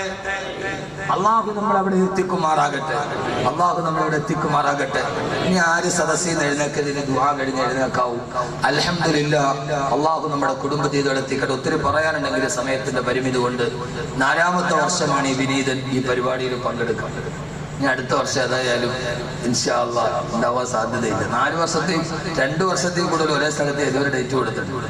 ഇത് 4ാമത്തെ വർഷം. ഇപ്രാവശ്യം ഇല്ലാന്ന് തീരുമാനിച്ചു. പക്ഷെ എന്റെ ഷൗക്കത്തിന്റെ മുഖം കാണുമ്പോൾ ഞാൻ അവനും തമ്മിലൊരു വലിയ അഭേദ്യമായ ബന്ധമുണ്ട്. ആ ബന്ധം ദുനിയാവിന്റെ ബന്ധമല്ല, അത് ആഖിറവുമായി ബന്ധപ്പെട്ട ബന്ധം. അല്ല, ദുനിയാവിന്റെ ഒന്നും ഞാൻ അവനോട് ചോദിച്ചിട്ടില്ല, തന്നിട്ടില്ല, എന്റെ ആവശ്യമില്ല. അള്ളാഹു നമുക്ക് എല്ലാവിധ ബന്ധങ്ങളും അള്ളാഹു നിലനിർത്തി തരട്ടെ. കഴിഞ്ഞ വർഷം ഇതേപോലെ അവസാനം ഞാൻ ചോദിച്ചപ്പോ ഇന്ന് 15 കുട്ടികളുടെ വിവാഹം കഴിഞ്ഞു. ഒരു കുട്ടിക്ക് 10 പവനാണ് ഇവിടെ സ്വർണ്ണാഭരണം കൊടുക്കും. അടുത്ത വർഷവും ഇൻഷാ അല്ലാഹ് ഈ വിവാഹം ഇവിടെ മാതൃകാപരമായി നടക്കണം. അള്ളാഹു തൗഫീക്ക് നൽകട്ടെ. നമുക്ക് വേണ്ടി, നമ്മുടെ മക്കൾക്ക് വേണ്ടി ഒരു പെൺകുട്ടിയുടെ വിവാഹം ഇൻഷാ അല്ലാഹ് അടുത്ത വർഷം ഒരു പെൺകുട്ടി എന്റെ വകയായി ഇൻഷാ അല്ലാഹ് ഞാൻ കൊടുത്തേക്കാം, ഞാൻ വിവാഹം ചെയ്തു കൊടുത്തേക്കാം. നമ്മൾ നമ്മുടെ മക്കൾക്ക് വേണ്ടി. ഇവിടെ വന്നല്ലോ പാണക്കാട് സയ്യിദ് മുനവ്വർ അലി ശിഹാബ് തങ്ങൾ. ആരാണത്? മുനവ്വർ അലി ശിഹാബ് തങ്ങൾ എഴുതുന്നുണ്ട്, കൊടപ്പനക്കൽ തറവാടിലെ ചാരുകസേരയിൽ ചാരിയിരിക്കും എന്റെ വാപ്പ സയ്യിദ് മുഹമ്മദ് അലി ശിഹാബ് തങ്ങൾ. കുടുംബത്തിൽ ഞങ്ങൾക്ക് വാത്സല്യം നൽകാൻ സമയം ഉണ്ടായിട്ടില്ല, ഞങ്ങളെ നോക്കാൻ സമയം ഉണ്ടായിട്ടില്ല. പക്ഷേ ആ സമയത്തും മഗ്രിബ് കഴിഞ്ഞ് വീട്ടിലോട്ട് വരുമ്പോ യാസീൻ ഓതാതെ ഞങ്ങളുടെ ഉമ്മ ഞങ്ങൾക്ക് ഭക്ഷണം നൽകിയിട്ടില്ല. വാപ്പയുടെ തിരക്കിലും ഞങ്ങളെ വളർത്തിക്കൊണ്ടുവരുന്നത് ഞങ്ങളുടെ വീട്ടിന്റെ അകത്ത് ഉമ്മയാണെന്ന് സയ്യിദ് മുനവ്വർ അലി ശിഹാബ് തങ്ങൾ. മഹാന്മാരാണവർ, സയ്യിദന്മാർ. വിലമതിക്കാൻ കഴിയാത്ത മുത്തുകളാണ് നമ്മുടെ നാട്ടിലേക്ക് ഇന്ന് കടന്നു വന്നത്. യഥാവിധി സ്വീകരിക്കാൻ കഴിഞ്ഞോ ഇല്ലയോ എന്ന് നമ്മളൊരു ആത്മവിചിന്തനം നടത്തും. അവർ വിലമതിക്കാൻ കഴിയാത്ത കൂട്ടായി കടപ്പുറത്ത് പട്ടിണി വന്നപ്പോ ഇന്ന് പാണക്കാട് തങ്ങൾ ഒരു പിടി ചോറ് കടലിലേക്ക് ഇട്ടാൽ ആ ഒരു പിടി ചോറിൽ ആയിരക്കണക്കിന് മത്സ്യങ്ങൾ വന്നു ചേരും. അവിടെ ഇന്നും അതൊരു ദിവസം പോലും ഇല്ലാതെ കൂട്ടിലങ്ങാടി കടപ്പുറത്ത് നടക്കുന്നു. അത്രയേറെ കൈകൾക്ക് പറക്കത്തുള്ള ആ മഹാന്മാർ, അള്ളാഹു അവരെ ഇവിടെ കിട്ടിയത് തന്നെ വലിയൊരു ഭാഗ്യമാണ്. അള്ളാഹു സ്വീകരിക്കുമാറാകട്ടെ, അള്ളാഹു സ്വീകരിക്കുമാറാകട്ടെ. അവര് കാർമ്മികത്വം വഹിച്ച ഷൗക്കത്ത് റാഫി ഇവിടെ എന്നോട് വന്നിട്ട് പറഞ്ഞു, നിക്കാഹിന് കാർമ്മികത്വം വഹിക്കാൻ തങ്ങളെ വേണം. ഞാൻ മുറപോലെ തങ്ങളെ വിളിച്ചോണ്ട് വേണം, 2 സുഹൃത്തുക്കൾ വരുന്നുണ്ട്, വരണം. ഒന്നും പറഞ്ഞില്ല തങ്ങൾ. ഒരു താമസത്തിന്റെ പൈസ പോലും വാങ്ങിച്ചില്ല, വാങ്ങിച്ച് മനോഹരമായി. അതാണ് അവരുടെ ലാളിത്യം, അവരുടെ എളിമ. ഒന്നുമില്ല, ഇവിടെ വന്ന് ഇന്നലെ റൂമിൽ കിടന്നു, ഒന്നും വേണ്ട, നിക്കാഹ് കഴിച്ചു പോയി. അവരുടെ ലാളിത്യം അതാണ്. അവരേറ്റാൽ കൃത്യമായി എന്നോട് ഇന്നലെ രാത്രി വിളിച്ചോണ്ട് വെച്ച് വാക്കവി പരിപാടിക്ക് ഉണ്ടാവും. ഞാൻ പറഞ്ഞു എനിക്ക് എത്താൻ പറ്റില്ല, തങ്ങൾ അത്തരം കൃത്യമായി. ഇൻഷാ അല്ലാഹ് ഞാൻ എത്തിയേക്കാം. ഇന്നലെ വന്നു കൊടുങ്ങല്ലൂര്, ഇന്ന് ആ പരിപാടി കഴിഞ്ഞിട്ടാണ്. ഇന്നും മാട ആണ്ട്. അവർക്കറിയാം അള്ളാഹു മഹദിയുടെ കബറിടം അള്ളാഹു വിശാലമാക്കട്ടെ. ഉമ്മയെ കുറിച്ച് പറഞ്ഞ തങ്ങള് കരയും. അത്രയേറെ നിർമ്മലനായ ആ തങ്ങൾ ഉമ്മയുടെ ആണ്ടായിട്ടും ഒഴിവാക്കാൻ പറ്റാഞ്ഞിട്ടും തങ്ങൾ ഇവിടെ വന്നു എന്നതാണ് ആ തങ്ങളിൽ കാണുന്ന ഏറ്റവും വലിയ പ്രത്യേകത. അവര് കാർമ്മികത്വം വഹിക്കുന്ന വേളയിൽ അള്ളാഹു നമുക്ക് തൗഫീഖ് നൽകട്ടെ.